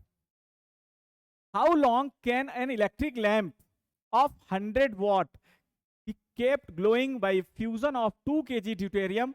टेक से सेम क्वेश्चन है, 2 kg ड्यूटेरियम, सेम क्वेश्चन है, अभी जस्ट मैंने हम लोगों ने किया था। 2 kg ड्यूटेरियम है, तो पहले निकाल लो कि अगर दो एटम अगर टकराते हैं, दो एटम अगर रिएक्ट करते हैं तो कितनी एनर्जी निकलती है दो एटम में? देखो दो एटम में कितनी एनर्जी निकलती है?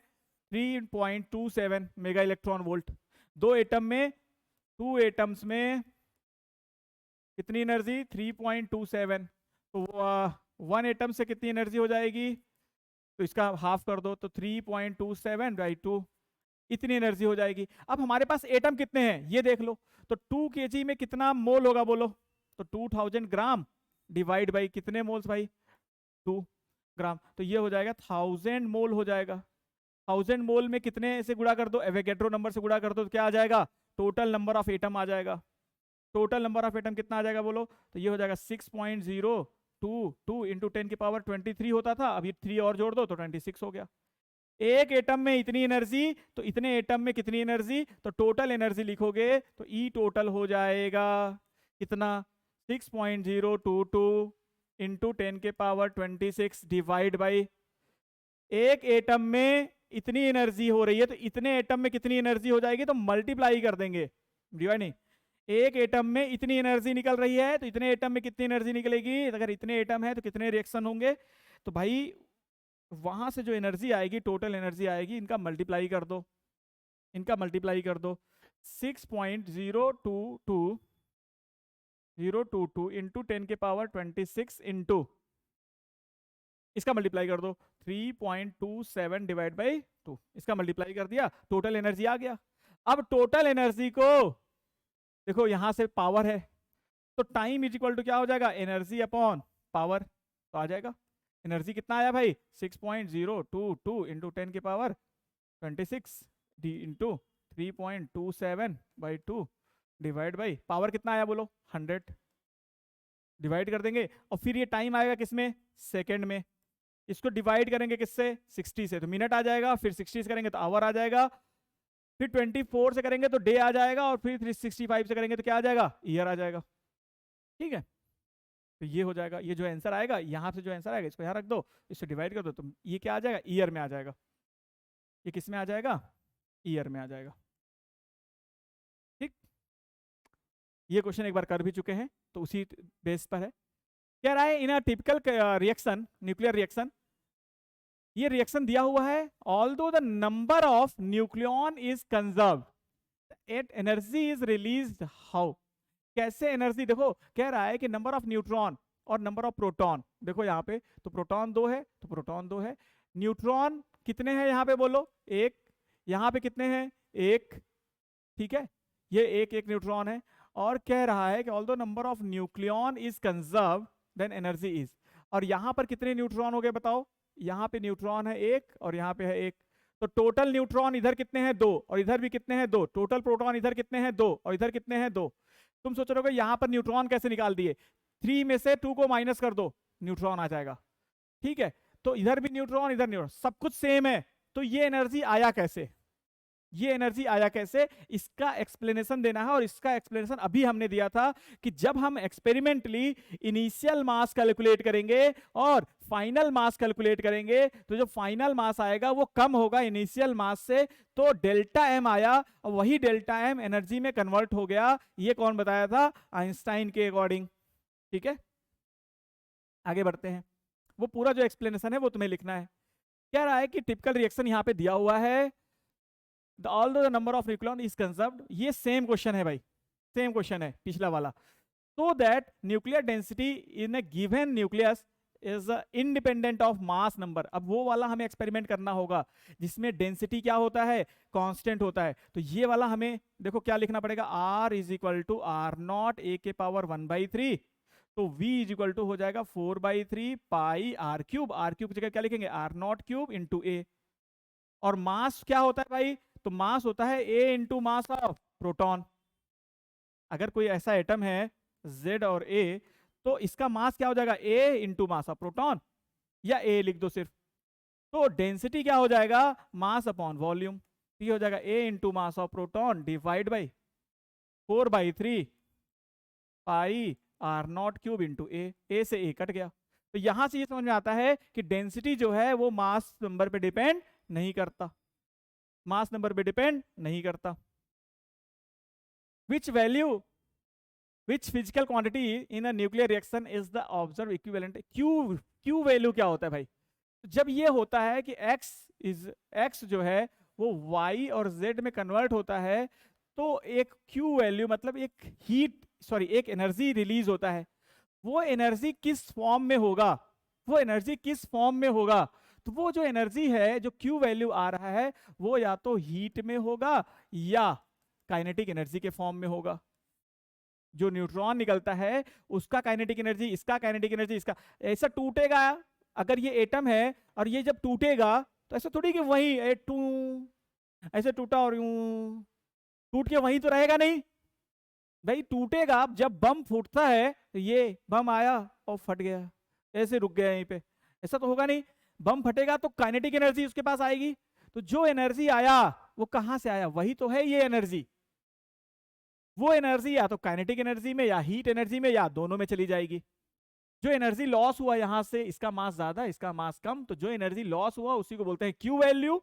क्यू इज इक्वल टू हो जाएगा डेल्टा एम सी स्क्वायर, और ये वैल्यू ये एनर्जी किस फॉर्म में होगा, तो काइनेटिक एनर्जी और हीट के फॉर्म में होगा। ये पूरी कहानी तुम्हें लिखनी पड़ेगी, ये पूरी कहानी लिखनी पड़ेगी। कह रहा है depict the variation of potential energy of pair of nucleon with the separation between them. कह रहा है depict the variation of potential energy of pair of nucleon with the separation between them. अब यहां से चीजें देखो चेंज हो। ये जो क्वेश्चन है, ये क्वेश्चन कैसा है भाई, पोटेंशियल एनर्जी की बात कर रहा है, किसकी बात कर रहा है? पोटेंशियल एनर्जी की बात कर रहा है। चलो इस पोटेंशियल एनर्जी वाले क्वेश्चंस को थोड़ी देर में करते हैं। पोटेंशियल एनर्जी वाले क्वेश्चन को एक साथ करेंगे, यहां से पोटेंशियल एनर्जी वाले क्वेश्चंस को एक साथ करेंगे, ठीक है? बताऊंगा अभी कब करना है। तो यहां से ये वाला ग्राफ जब पढ़ेंगे ना, अभी अभी जस्ट इस वाले ग्राफ को ऐसे, जो ये वाला ग्राफ है वहां पे कर लेंगे, तो वहां से समझ में आ जाएगा। ये वाला जो फर्स्ट वाला क्वेश्चन है, पोटेंशियल एनर्जी और दो न्यूक्लियॉन के बीच का जो सेपरेशन है वो यहां से हम लोग सीखेंगे इस ग्राफ से। इसके बाद ये क्वेश्चन क्या कह रहा है, देखो, imagine the fission reaction into two equal fragments of aluminium, is the fission energy energetically possible? क्या ये पॉसिबल है? अब कैसे पता करेंगे ये पॉसिबल है या नहीं है? चलो क्या क्या दिया हुआ देखते हैं।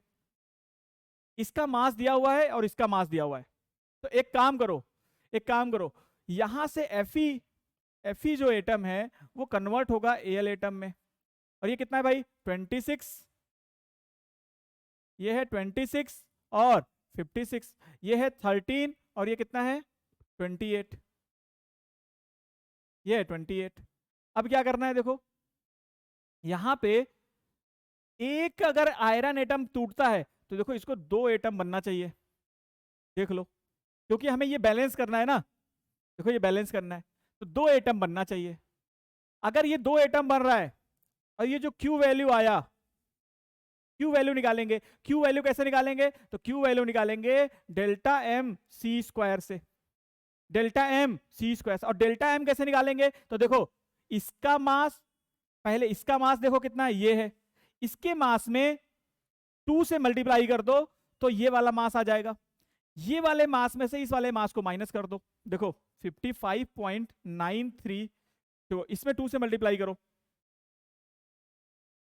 इसमें 2 से मल्टीप्लाई करो तो देखो क्या आएगा, 2 से मल्टीप्लाई करो तो चलो भाई इसका मास देखो कितना आएगा, तो इस वाले का मास कितना आएगा? अगर दो एटम बन रहा है तो इस वाले का मास कितना आएगा? तो 27.981914 इंटू 2, तो ये आ रहा है, इसका मास आ रहा है 55.963828, और इसका मास देखो तो 55.93, 55.96।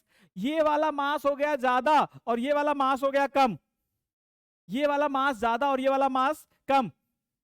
इसका मतलब जो डेल्टा एम आएगा, ठीक है, इसका मास माइनस इसका मास करेंगे, initial final, delta m positive आना चाहिए, तभी तो Q वैल्यू क्या हो जाएगा? Delta m c square. Q value क्या हो जाएगा? Delta m c square.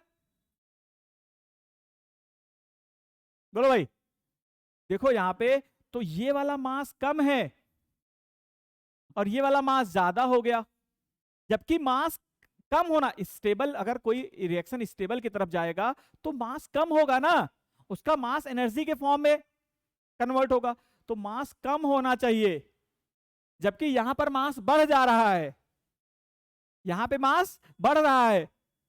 जब मास बढ़ रहा है, देखो यहां पे मास ज्यादा हो गया, 55.963828 दिया हुआ है, जबकि यहां पे मास देखो तो 55.93 है और यहां पे 55.96 हो गया। इसका मतलब कि डेल्टा एम सी स्क्वायर आएगा नेगेटिव, और जब Q का वैल्यू नेगेटिव आएगा इसका मतलब वो नॉन स्पॉन्टेनियस प्रोसेस है, उसको जबरदस्ती कराया गया है, नॉन स्पॉन्टेनियस प्रोसेस है। तो यही लिखेंगे आंसर में कि मास इंक्रीज कर गया जिसकी वजह से डेल्टा एम नेगेटिव आ गया, डेल्टा एम नेगेटिव आ गया मतलब एनर्जी नेगेटिव आ गया, Q वैल्यू नेगेटिव आ गया मतलब वो नॉन स्पॉन्टेनियस प्रोसेस है, ठीक है। तो ये है इसका जस्टिफिकेशन। आगे बढ़ते हैं कि 1 point of difference between nuclear fission and nuclear fusion, ये मैं डिस्कस कर चुका हूं, उसको हम लोग वहां से कर लेंगे, जो न्यूक्लियर फिजन और फ्यूजन पढ़े थे वहां से कर लेंगे। कह रहा है, सेकंड क्वेश्चन कह रहा है कि suppose we consider fission Fe into 2 Al atom, ये अभी जस्ट इसके पहले वाले क्वेश्चन में किए हैं, वहीं से सेम आंसर होगा, सेम आंसर, यही वाला आंसर होगा यहाँ पे, ठीक है, क्यू वैल्यू नेगेटिव आ जाएगा, डेल्टा एम नेगेटिव आ जाएगा, क्यू नेगेटिव आ जाएगा, जिसकी वजह से वो फिजिबल नहीं है।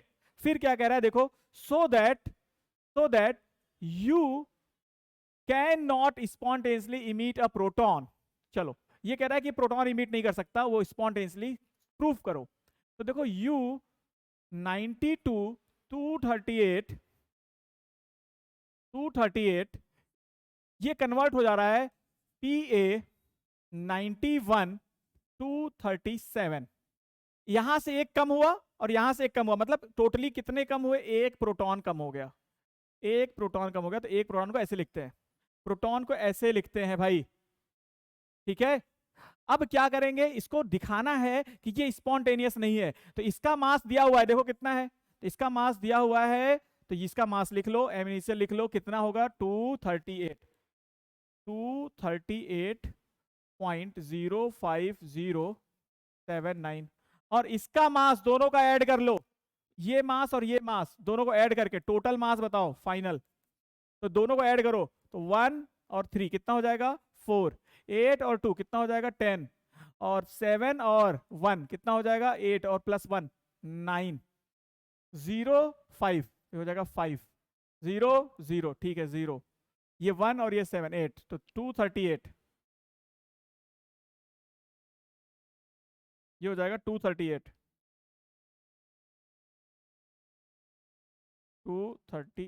पॉइंट दिस, ये हो गया फाइनल मास। यहां पे देखो 238.05, वेरी गुड 238.05, यहां पे 0 है और यहां पे 9 है, इसका मतलब ये वाला मास ज्यादा हो गया, प्रोडक्ट का मास ज्यादा हो गया, जो बना उसका मास ज्यादा हो गया, इसका मतलब ये अनस्टेबल है, तो ये रिएक्शन नॉन स्पॉन्टेनियस है। मास बढ़ रहा है, नॉन स्पॉन्टेनियस होगा। मास जब कम होता है वो स्पॉन्टेनियस होता है, क्योंकि जब मास कम होता है तो एनर्जी रिलीज होता है। मास कम होता है तो डेल्टा एम, देखो यहां पर ये फाइनल, तो डेल्टा एम क्या हो जाएगा, m initial minus m final. ये ज्यादा होना चाहिए था, जबकि ये कम है, तो ये क्या आएगा नेगेटिव आ जाएगा।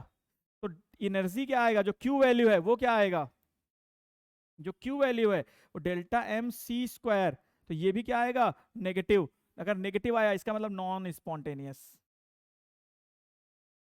मतलब ऐसा समझो कि पहले अगर मास ज्यादा है बाद में कम है तो मास कम हुआ तो सही है, स्पॉन्टेनियस है। लेकिन पहले मास कम है और बाद में ज्यादा हो गया तो ये नॉन स्पॉन्टेनियस है, क्योंकि डेल्टा एम क्या हो जाएगा नेगेटिव। ओके, चलो, तो यही है क्यू वैल्यू जो अभी तक हमने समझाया कि डिफाइंड क्यू वैल्यू। तो क्यू वैल्यू क्या होता है कि जब कोई रिएक्टेंट प्रोडक्ट में चेंज होता है तो रिएक्टेंट का मास और प्रोडक्ट का मास, अगर रिएक्टेंट का जो मास है वो ज्यादा होना चाहिए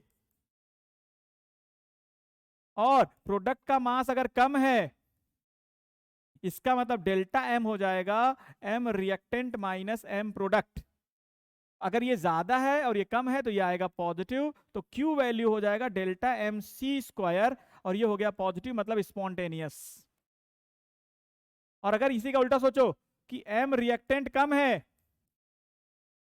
और एम प्रोडक्ट ज्यादा है, इसका मतलब डेल्टा एम क्या होगा नेगेटिव होगा, और डेल्टा एम अगर नेगेटिव है इसका मतलब क्यू वैल्यू क्या होगा नेगेटिव, और अगर क्यू वैल्यू नेगेटिव है इसका मतलब ये नॉन स्पॉन्टेनियस होगा, नॉन स्पॉन्टेनियस होगा। ठीक है, अच्छा आगे बढ़ते हैं, देखो आगे बढ़ते हैं। अब यहां से हम ग्राफ वाला एक बार पढ़ लेते हैं और वही सारी चीजें एक जगह अच्छे से पढ़ लेते हैं और इसी को फिर डिस्कस करेंगे। और पढ़े हुए हैं भाई, इसको बार बार पढ़ने की जरूरत नहीं, सुनो इसको हम लोग पढ़ चुके हैं कि अगर ये हो जाएगा पोटेंशियल एनर्जी और ये हो जाएगा उनके बीच का डिस्टेंस, ये न्यूक्लियस हो गया, ये न्यूक्लियन सॉरी न्यूक्लियन हो गया और ये न्यूक्लियन हो गया, न्यूट्रॉन न्यूट्रॉन या प्रोटॉन प्रोटॉन या न्यूट्रॉन प्रोटॉन कुछ भी ले लो, ठीक है। तो न्यूक्लियन न्यूक्लियन मान लेते हैं, मतलब न्यूट्रॉन न्यूट्रॉन प्रोटॉन प्रोटॉन या न्यूट्रॉन प्रोटॉन जो भी होगा, इनके बीच का डिस्टेंस क्या है आर है। तो जैसे जैसे आर को, देखो यहां पे आर क्या है 0, जैसे जैसे इनको पास लाओगे, बहुत दूर है मान लो, बहुत दूर है, आर बहुत ज्यादा है तो कोई फोर्स नहीं लग रहा है, और फोर्स का वैल्यू क्या हो जाएगा, तो फोर्स का वैल्यू होगा minus D you by D R, minus D you by D R, minus D you upon D R. ये क्या है यू है, पोटेंशियल एनर्जी को हम लोग क्या बोलते हैं यू, ये ग्राफ ऐसा बन के आता है। तो ध्यान से देखो, तो यहां पर एक जगह ऐसा आता है, एक जगह ऐसा आता है जहां पर स्लोप क्या है, ये देखो क्या है, स्लोप है। तो स्लोप जहां पे क्या हो जाता है, जीरो, इसका मतलब फोर्स भी क्या हो जाएगा, जीरो। तो यहां पर फोर्स जीरो हो जाएगा, नेट फोर्स जीरो हो जाएगा। तो ये हो गया नेट फोर्स जीरो। यहां पे नेट फोर्स जीरो मतलब यहां पे इक्विलिब्रियम में रहेगा, इस पोजीशन पे, कहां पे, 0.8 फर्मी मीटर में, 0.8 फर्मी मीटर में। लेकिन जैसे ही 0.8 फर्मी मीटर से कम किए दूरी को, इनके बीच का जो दूरी है, ये डिस्टेंस है, इनके इनके बीच के डिस्टेंस को 0.8 फर्मी मीटर से कम किए, 0.8 फर्मी मीटर से कम किए, तो यहां पर स्लोप क्या हो गया बोलो, नेगेटिव।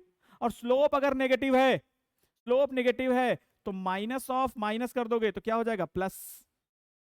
और फोर्स हो जाएगा पॉजिटिव, इसका मतलब रिपल्सिव। ये बार बार मैं समझा रहा हूं कि फोर्स क्या हो जाएगा भाई, रिपल्सिव। फोर्स हो जाएगा रिपल्सिव, फोर्स हो जाएगा रिपल्सिव। तो अच्छा, इसके इधर देखो जरा, तो जब इसके इधर देखोगे, तो देखो यहां पर अगर कहीं पे देखोगे, देखो यहां पर अगर कहीं देखोगे, इस पॉइंट पे, इस पॉइंट पे, इस पॉइंट पे, तो स्लोप क्या है, इस पॉइंट पे स्लोप क्या है बोलो, तो स्लोप है पॉजिटिव। तो फोर्स इज इक्वल टू होता है माइनस इंटू स्लोप, तो फोर्स आएगा नेगेटिव, इसका मतलब क्या है, अट्रैक्टिव। तो बहुत दूर है तो अट्रैक्ट करता है, बहुत दूर भी नहीं, मतलब कितना दूर भाई, तो आर जो है, जब 0.8 फर्मी मीटर से ज्यादा हो, और पॉइंट सॉरी 3 फर्मी मीटर, 3.3 नहीं, 3 फर्मी मीटर से कम हो, 3 फर्मी मीटर से कम हो, और 0.8 फर्मी मीटर से ज्यादा हो। पॉइंट क्यों लिख रहा हूं, 3 फर्मी मीटर से कम हो, आर की इनकी बीच की दूरी 3 फर्मी मीटर से 0.8 फर्मी मीटर के बीच होगा, तो जो न्यूक्लियन है, न्यूट्रॉन न्यूट्रॉन या न्यूट्रॉन प्रोटॉन या प्रोटॉन प्रोटॉन एक दूसरे को अट्रैक्ट करते हैं, लेकिन जैसे ही 0.8 पर आते हैं, उससे जैसे ही पास लेके जाओगे तो रिपेल करेंगे। तो क्या करेंगे, रिपेल करेंगे। ये इनके पोटेंशियल एनर्जी का ग्राफ है। और जैसे ही इधर आओगे, 0.8 से इधर आओगे, तो एक जगह पे जाके धीरे धीरे पोटेंशियल एनर्जी बढ़ता जाएगा, और एक जगह पे जाके जीरो हो जाएगा, और धीरे धीरे बढ़ जाएगा, पॉजिटिव हो जाएगा। जबकि यहां पे पोटेंशियल एनर्जी देखो, इस तरीके से बढ़ेगा लेकिन जीरो नहीं होगा। जीरो कब होगा, इनफाइनिटी पे जाके, या ऐसे समझो कि फोर्स की बात करें तो फोर्स मतलब स्लोप होता है। तो इसके आगे जब बहुत दूर भी लेके चले जाओगे, सुनो, न्यूट्रॉन न्यूट्रॉन की बात करते हैं, अगर न्यूट्रॉन और न्यूट्रॉन बहुत दूर है, बहुत दूर है, तो फोर्स जीरो होगा। जैसे ही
कोई बात नहीं, अगर नहीं आया होगा तो फिर उसके लिए कुछ किया जाएगा। आगे बढ़ते हैं। ये सारे क्वेश्चन जो मैं टॉपिक पढ़ाया था जब, तब ये पूरा ग्राफ समझाया था कि दो पार्टिकल के बीच में जो आर, दो न्यूक्लियस, दो न्यूक्लियॉन के बीच में जो स्ट्रेस आर है, जब वो बहुत ज्यादा होता है तो फोर्स नहीं लगता है, जब पास आता है तो धीरे धीरे फोर्स लगता है, जब 3 फर्मी मीटर पे आता है तो फोर्स लगने लगता है, और जैसे जैसे पॉइंट 8 पे पहुंचेगा तो फोर्स लगना धीरे धीरे कम होगा, और फिर जैसे ही पॉइंट 8 फर्मी मीटर से, सॉरी, जैसे ही 0.8 फर्मी मीटर से ज्यादा होगा, सॉरी 0.8 फर्मी मीटर से पास लाओगे तो रिपल्सन होने लगेगा। और ये पूरी कहानी तुम्हें इस क्वेश्चन में लिखनी है। और यही नहीं, आगे भी, आगे के भी क्वेश्चन में यहां पे, यहां पे, यहां पे, ठीक है, इन सारे क्वेश्चंस में तुम्हें वही सेम चीजें लिखनी है। न्यूक्लियर फोर्स के बारे में हम लोगों ने पढ़ा है कि ये वेरी स्ट्रॉन्ग फोर्स होता है, शॉर्ट रेंज फोर्स होता है, सेचुरेटेड होता है, और इंडिपेंडेंट फोर्स होता है, फ्रॉम चार्ज होता है, इंडिपेंडेंट फ्रॉम चार्ज होता है। ये सारी चीजें वहां लिखनी है। और यहां पर ये वाले क्वेश्चन में तो सब कुछ वही करना है जो पोटेंशियल एनर्जी वाला पार्ट था, लेकिन इन क्वेश्चन में हमें प्रोटॉन और न्यूट्रॉन को बैलेंस करना है। प्रोटॉन को बैलेंस करने के लिए ये वाला पार्ट देखो, यहां पर ये है प्रोटॉन, इधर में, इधर का प्रोटॉन और इधर का प्रोटॉन होना चाहिए बराबर। तो इधर प्रोटॉन कितना है 92, और यहां पर 54 प्लस बी, तो 54 प्लस बी इक्वल टू 92, तो बी का वैल्यू आ गया। न्यूट्रॉन को बैलेंस करना है तो इधर का न्यूट्रॉन कितना है 235 माइनस 92 कर दो, 235 माइनस 92 कर दो, न्यूट्रॉन आ जाएगा, प्लस 1 कर दो, 1 कर दो, तो ये न्यूट्रॉन आ गया। प्लस में इधर का न्यूट्रॉन कैसे निकालो, इधर का न्यूट्रॉन इज इक्वल टू इधर का न्यूट्रॉन होना चाहिए, तो न्यूट्रॉन इनिशियल कितना है 144, फाइनल कैसे निकालोगे, तो यहां पर न्यूट्रॉन निकालने के लिए a minus 54 plus 94 minus b करोगे, और बी का वैल्यू आ गया 38, यहां पे सॉल्व कर लोगे तो 56 आ जाएगा, तो ये हो गया 56 प्लस 2 न्यूट्रॉन, इन दोनों को ऐड करोगे तो 2 आ जाएगा, और 2 और 2 हो जाएगा 4, तो a प्लस 4 हो जाएगा 144। 144 क्यों, क्योंकि इनिशियल है, यहां से चीजें आंसर आ जाएंगी। आगे बढ़ते हैं, और ये सारे क्वेश्चंस को वैसे ही पोटेंशियल एनर्जी वाले से करना है, इनको भी पोटेंशियल एनर्जी से करना है, ठीक है, इनको भी पोटेंशियल एनर्जी से करना है। इनको भी न्यूक्लियर फोर्स का जो 2 प्रॉपर्टीज 3 प्रॉपर्टीज हमने पढ़ाया है, 4-5 प्रॉपर्टीज पढ़ाया है, उसमें से 2 लिख लेना है। अब यहां से क्वेश्चन को सॉल्व करेंगे, हम देखेंगे कि ये जो सिक्वेंस है ये कुछ अलग अलग है, क्योंकि एक टाइप के एक सारे क्वेश्चंस को हमने एक साथ रख दिया है, सेम टाइप के सारे क्वेश्चंस को एक साथ रख दिया है, इसीलिए ये चीजें सिक्वेंस थोड़ा बहुत इधर होगा, इसको अपने आप से मैनेज करना पड़ेगा। कह रहा है draw the graph showing the variation of binding energy per nucleon. कौन सा ग्राफ ड्रॉ करना है भाई, बाइंडिंग एनर्जी पर न्यूक्लियॉन। कौन सा ग्राफ ड्रॉ करना है, बाइंडिंग एनर्जी पर न्यूक्लियॉन। कैसा ग्राफ होता था बोलो, तो जो ग्राफ होता था कुछ ऐसा होता था, 1 2 3 ऐसा, है ना, ऐसा ग्राफ होता था। और यहां पे जो आता था, कौन आता था जब सबसे ऊपर में Fe एटम आता था, है ना, यहां पे Fe आता था, ए इधर ए हो जाता था, और इधर हो जाता था बाइंडिंग एनर्जी पर न्यूक्लियॉन, और ये कितना होता था, लगभग लगभग 8.7 मेगा इलेक्ट्रॉन वोल्ट। और जो एवरेज अगर हम लोग देखें, जहां तक कि ये 30 से लेकर 170 तक के जो न्यूक्लियॉन हैं वो स्टेबल होते हैं, उनको स्टेबल माना जाता है, ठीक है, 30 से लेकर 170 तक के स्टेबल माना जाता है, और इनकी एनर्जी को माना जाता है 8 million electron volt, 8 mega electron volt, ठीक है। तो ये हो जाएगा, ये ग्राफ बनता था, यहां पर He आता था, ठीक है, यहां पर कार्बन आता था, यहां पे ऑक्सीजन आता था। इस तरीके से हम ग्राफ जो देखे थे, इस तरीके के ग्राफ था, बहुत ज्यादा याद करने का जरूरत नहीं है, ठीक है। इसमें बस ये ध्यान रखना है कि यहां से लेकर यहां तक के जो एटम्स हैं वो स्टेबल होंगे, 30 से लेकर 170 तक के एटम स्टेबल होंगे, ये एटम स्टेबल होंगे, और ये एटम जो है वो अनस्टेबल होंगे। ये आपस में जुड़ के स्टेबल होना चाहेंगे, ये आपस में जुड़ के स्टेबल होना चाहेंगे, क्योंकि इनका जो न्यूट्रॉन और प्रोटॉन का रेशियो है, इनका जो न्यूट्रॉन और प्रोटॉन का रेशियो है बहुत ज्यादा होता है। जिनका न्यूट्रॉन और प्रोटॉन का रेशियो ज्यादा होगा वो स्टेबल होंगे, ठीक है। और यहां पर ये एटम बहुत बड़े हो गए हैं, तो एटम जो है वो शॉर्ट रेंज फोर्स, जो न्यूक्लियॉन और न्यूक्लियॉन के बीच में फोर्स होता है वो शॉर्ट रेंज फोर्स होता है, लेकिन ये न्यूक्लियस बड़े होने की वजह से शॉर्ट रेंज फोर्स काम करना बंद करता है, जिससे ये अनस्टेबल हो जाते हैं, और अनस्टेबल से वापस से टूटकर दो या दो से ज्यादा न्यूक्लियस में टूटकर स्टेबल होना चाहते हैं और इनका भी न्यूट्रॉन प्रोटॉन का रेशियो ज्यादा यहाँ पर हो जाएगा। तो जब ये यहां से यहां टूटकर आएंगे तो एनर्जी रिलीज होगा, और जब ये यहां से यहां जुड़ के जाएंगे, ऐसा फ्यूजन होगा, तब भी एनर्जी रिलीज होगा, यहां पे भी एनर्जी रिलीज होगा, यहां पर भी एनर्जी रिलीज होगा, और ये हो जाएंगे स्टेबल। ये अनस्टेबल होते हैं, ये स्टेबल। अनस्टेबल जुड़ के यहाँ पे दो एटम जुड़ के स्टेबल की तरफ जाएंगे, और यहाँ एक एटम टूट के अनस्टेबल की तरफ जाएगा। इसको बोलते हैं फ्यूजन, इसको बोलते हैं फिजन। ये हम लोगों ने पूरा सब कुछ पढ़ लिया है, और यही पूरा कहानी इसमें लिखना है, यही पूरी कहानी तुम्हें यहाँ पे लिखना है। ठीक, ये पूरी कहानी तुम्हें यहाँ लिखनी है। इसमें भी वही करना है सेम, इसमें भी वही करना है सेम। फ्यूजन और फिजन में अंतर लिख लो, वो मैंने सिखा दिया है। और क्या कह रहा है कि explain the energy of nucleus fission और fusion on the basis of binding energy per nucleon curve. ये कौन सा कर्व लिखोगे? Binding energy per nucleon curve. मतलब यहां से ये कहोगे, ये बोलोगे कि यहां पर इनकी बाइंडिंग एनर्जी बहुत कम है, तो ये एक दूसरे से जुड़ के बाइंडिंग एनर्जी ज्यादा की तरफ जाएंगे पर न्यूक्लियन, और इनकी भी बाइंडिंग एनर्जी कम हो जाती है, ये टूट कर इधर आएंगे तो इनकी बाइंडिंग एनर्जी पर न्यूक्लियन ज्यादा हो जाएगी। ये पूरी कहानी तुम्हें लिखनी है, पूरी कहानी तुम्हें लिखनी है। ठीक है, इस क्वेश्चन में, इस क्वेश्चन में, ठीक है, इस क्वेश्चन में, इस क्वेश्चन में, यहां पे देखो, यहां पे क्या कह रहा है कि binding energy per nucleon versus mass number graph दिया हुआ है। ये S है, ये W है, ये X है और ये Y है। सबसे पहला क्वेश्चन क्या कह रहा है? Arrange X, W and S in increasing order of stability. सबसे ज्यादा स्टेबल कौन है? X है। फिर कौन है स्टेबल भाई? W। फिर कौन है? S है। तो ये है इनका ऑर्डर, सबसे ज्यादा स्टेबल, फिर ये, जिनकी बाइंडिंग एनर्जी पर न्यूक्लियन ज्यादा वो ज्यादा स्टेबल, जिनकी बाइंडिंग एनर्जी पर न्यूक्लियन ज्यादा वो ज्यादा स्टेबल। तो तुम्हें यहां पर एक चीज यहां पे लिखना पड़ेगा, यहां पे लिखना पड़ेगा कि binding energy per nucleon, binding energy per nucleon, binding energy per nucleon जिसका ज्यादा उसका स्टेबिलिटी भी ज्यादा, उसका स्टेबिलिटी भी ज्यादा। जिसकी बाइंडिंग एनर्जी पर न्यूक्लियन ज्यादा उसकी स्टेबिलिटी भी ज्यादा। अब आगे देखते हैं, आगे देखते हैं। Draw the graph showing the variation of binding energy per nucleon. फिर से वही ग्राफ ड्रॉ करना है और फिर से वही कहानी एक्सप्लेन करनी है। ठीक है, अच्छा ये हो गया। अच्छा इसमें देखो सेकेंड क्वेश्चन क्या कह रहा है? Right the relation between relevant A and Z value for the following reaction. इसमें ना ए और जेड का देखो, तो यहां पे क्या होगा? एस क्या होगा? एस क्या लिखा है? जेड, और यहां क्या लिखा है? ए। एक्स क्या लिखा है? Z1 A1, और डब्ल्यू क्या लिखा है? Sorry sorry sorry, A2 Z2, Z2 A2, और यहां क्या लिखा है? A1, sorry sorry sorry sorry, Z1 A1, Z1 A1।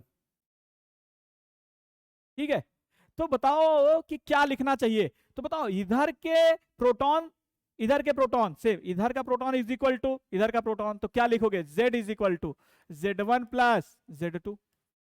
एक तो ये लिखोगे। दूसरा, दोनों तरफ के न्यूट्रॉन भी क्या होने चाहिए? रिएक्टेंट और प्रोडक्ट के सेम होने चाहिए। तो इधर का न्यूट्रॉन कितना होगा? Z, A minus Z, A minus Z। इधर का न्यूट्रॉन आ गया। इधर का न्यूट्रॉन क्या होगा बोलो? Is equal to A2 minus Z2 plus A1 minus Z1। ये लिखना पड़ेगा। तो तुम्हें पता है ना कि A minus Z is equal to A2 minus, इसको सॉल्व करो तो A2 plus A1 minus Z2 plus Z1, और Z2 प्लस Z1 क्या है? Z है, तो यहां लिख दो। तो A is equal to A2 plus A1 minus Z, sorry sorry यहां पे देखो फिर से, तो A minus Z is equal to A2 plus A1 minus Z। यहां से देखो तो Z से Z कट कर दो, तो A इज इक्वल टू हो जाएगा A1 प्लस A2। ठीक है, तो नंबर ऑफ न्यूट्रॉन इक्वल कर दो और नंबर ऑफ प्रोटॉन इक्वल कर दो। Explain why binding energy of heavy nuclei is low. Explain why binding energy of heavy nuclei is low. तो बाइंडिंग एनर्जी जो हैवी न्यूक्लियाई है उनका बाइंडिंग एनर्जी कम क्यों है, ये एक्सप्लेन करना है। तो किसकी वजह से भाई, तो क्योंकि nuclear force short range force होता है, शॉर्ट रेंज फोर्स होता है, ठीक है। Nuclear force short range force होता है। तो इसी वजह से यहां पर ये जो हैवी न्यूक्लियाइज हैं, ठीक है, वो शॉर्ट रेंज फोर्स, जो न्यूक्लियर फोर्स है वो तो शॉर्ट रेंज फोर्स होता है। हैवी न्यूक्लियाई में न्यूक्लियॉन दूर दूर हो गए, ठीक है, दो न्यूक्लियन के बीच की दूरी ज्यादा हो गई, तो इसकी वजह से न्यूक्लियर फोर्स क्या हो जाता है, वीक हो जाता है। तो उनकी बाइंडिंग एनर्जी पर न्यूक्लियन क्या हो जाता है, कम हो जाता है, ठीक है। नेक्स्ट देखो, फिर से पूरा एक्सप्लेनेशन वही करना है। बाइंडिंग एनर्जी पर न्यूक्लियन का ग्राफ ड्रॉ करो और explain with the help of graph release energy in the fusion and fusion. Binding energy देखो यहां पे फिर से मैं एक बार बता देता हूं, इस क्वेश्चन को बहुत अच्छे से समझोगे तो ये सारे क्वेश्चन सॉल्व हो जाएंगे। यहां पर बाइंडिंग एनर्जी पर न्यूक्लियन कम है और यहां पे ज्यादा है जब ये अनस्टेबल है, ये स्टेबल है। जब ये दो या दो से ज्यादा न्यूक्लियस मिलके यहां पे आएंगे, ये बड़े एटम बनाएंगे, तो वो स्टेबल की तरफ जाएंगे, और जब स्टेबल की तरफ जाएंगे तो वो एनर्जी को रिलीज करेंगे, और इनकी बाइंडिंग एनर्जी पर न्यूक्लियन ज्यादा होगी और इनकी बाइंडिंग एनर्जी पर न्यूक्लियन कम होगी। ये पूरी कहानी तुम्हें लिखनी पड़ेगी, ये पूरी कहानी लिखनी पड़ेगी, ठीक है। ये पूरी कहानी इसमें हर क्वेश्चन में यहाँ पे हर जगह लिखना पड़ेगा। Right the relation between binding energy per nucleon. यहां पे क्या कह रहा है देखो, ये तो क्वेश्चन हम फिर से वही ग्राफ वाला है, ये वाला क्वेश्चन तो ग्राफ वाला है भाई, ये वाला सेम क्वेश्चन ग्राफ वाला है। राइट द रिलेशन, ऊपर वाला क्वेश्चन करते हैं, right the relation for binding energy of nucleus this atomic number z and mass number this in term of the mass it considers neutron and proton, ठीक है। तो देखो इसका मास है m, ठीक है, तो हम लोग लिखेंगे डेल्टा m, और डेल्टा m क्या लिखेंगे, mass minus z into mass of proton minus या प्लस कर लो ऐसे a minus z into mass of neutron. ये क्या है भाई, ये क्या है, थ्योरेटिकल मास है, और ये क्या है, एक्चुअल मास है। इसमें से इसको माइनस कर दिए तो क्या आ गया, डेल्टा m आ गया, और इसमें अगर c स्क्वायर से मल्टीप्लाई कर दिए, c स्क्वायर से मल्टीप्लाई कर दिए तो क्या आ जाएगा, एनर्जी आ जाएगा, और यही लिखना है बस, ठीक है। रिलेशन बिटवीन बाइंडिंग एनर्जी यही लिखना है। नेक्स्ट देखो क्या कह रहा है, why the binding energy per nucleon found to be constant for nuclei in the range of mass number 30 to 170। क्यों बाइंडिंग एनर्जी कांस्टेंट है, क्योंकि वो सारे के सारे एटम स्टेबल होते हैं। 30 से लेकर 170 के बीच के सारे एटम, सारे जो न्यूक्लियाई हैं वो लगभग सारे न्यूक्लियाई स्टेबल होते हैं, ठीक है। तो वहां पे न्यूट्रॉन और प्रोटॉन का रेशियो तुम बोल सकते हो लगभग सेम होता है, जिसकी वजह से वो स्टेबल होते हैं। स्टेबल होने की वजह से उनकी binding energy per nucleon same होती है, इसीलिए वो क्या हो गए, एक साथ 30 से लेकर 170 तक लगभग सबका रेंज क्या हो गया, कांस्टेंट हो गया। When heavy nuclei with the mass number this break into 120, energy released in process when this break into this energy. अच्छा एनर्जी रिलीज पूछ रहा है, तो एनर्जी रिलीज कैसे निकालेंगे भाई, मास नंबर 240 है और 120 में कन्वर्ट हो गया, तो एनर्जी रिलीज निकालना है। तो कैसे करेंगे, तो देखो एक है x जो 2y में कन्वर्ट हो गया, इसका मास नंबर है 240 और इसका मास नंबर है 120, तो डेल्टा m निकालना होगा। तो डेल्टा m क्या लिखेंगे, तो ये डेल्टा m हो जाएगा, देखो energy released in this process कह रहा है, ठीक है। तो यहाँ पे binding energy when a heavy nucleus mass number is this released in this process, ठीक है। कुछ यहाँ पे अगर ये दिया होता बाइंडिंग एनर्जी पर न्यूक्लियन दिया होता तो चीजें बहुत आसान हो जाती।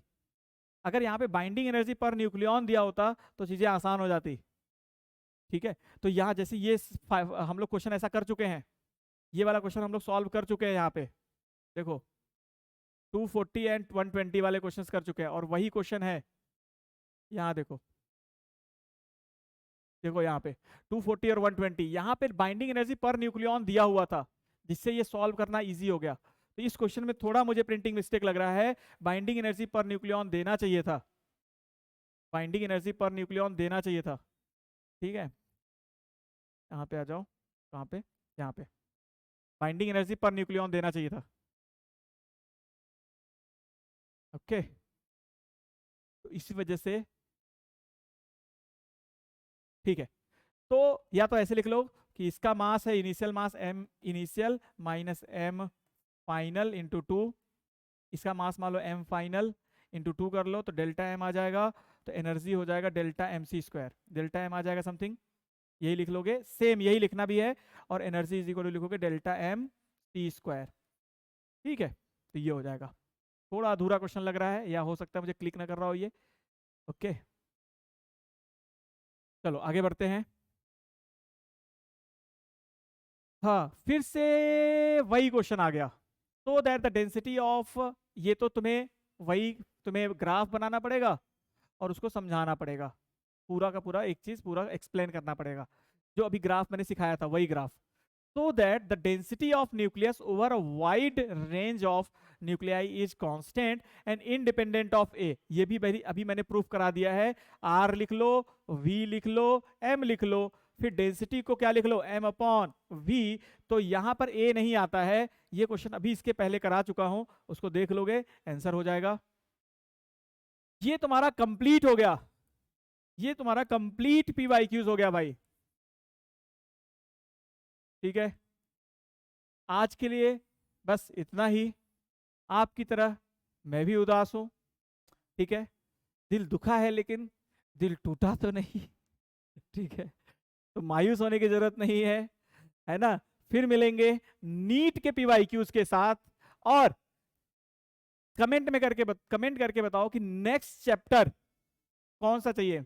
मुझे लगता है सेमीकंडक्टर को आगे बढ़ाना चाहिए, क्योंकि बोर्ड का एग्जाम बहुत नजदीक है, तो नेक्स्ट चैप्टर हम कोशिश करेंगे सेमीकंडक्टर को कंटिन्यू करने का, ठीक है। तो हाँ, उसके पहले हो सकता है नीट के PYQs करा दे, और या तो सेमीकंडक्टर के लेक्चर्स को हम लोग कंटिन्यू करेंगे, okay. Thank you so much, thank you, bye bye, Tata.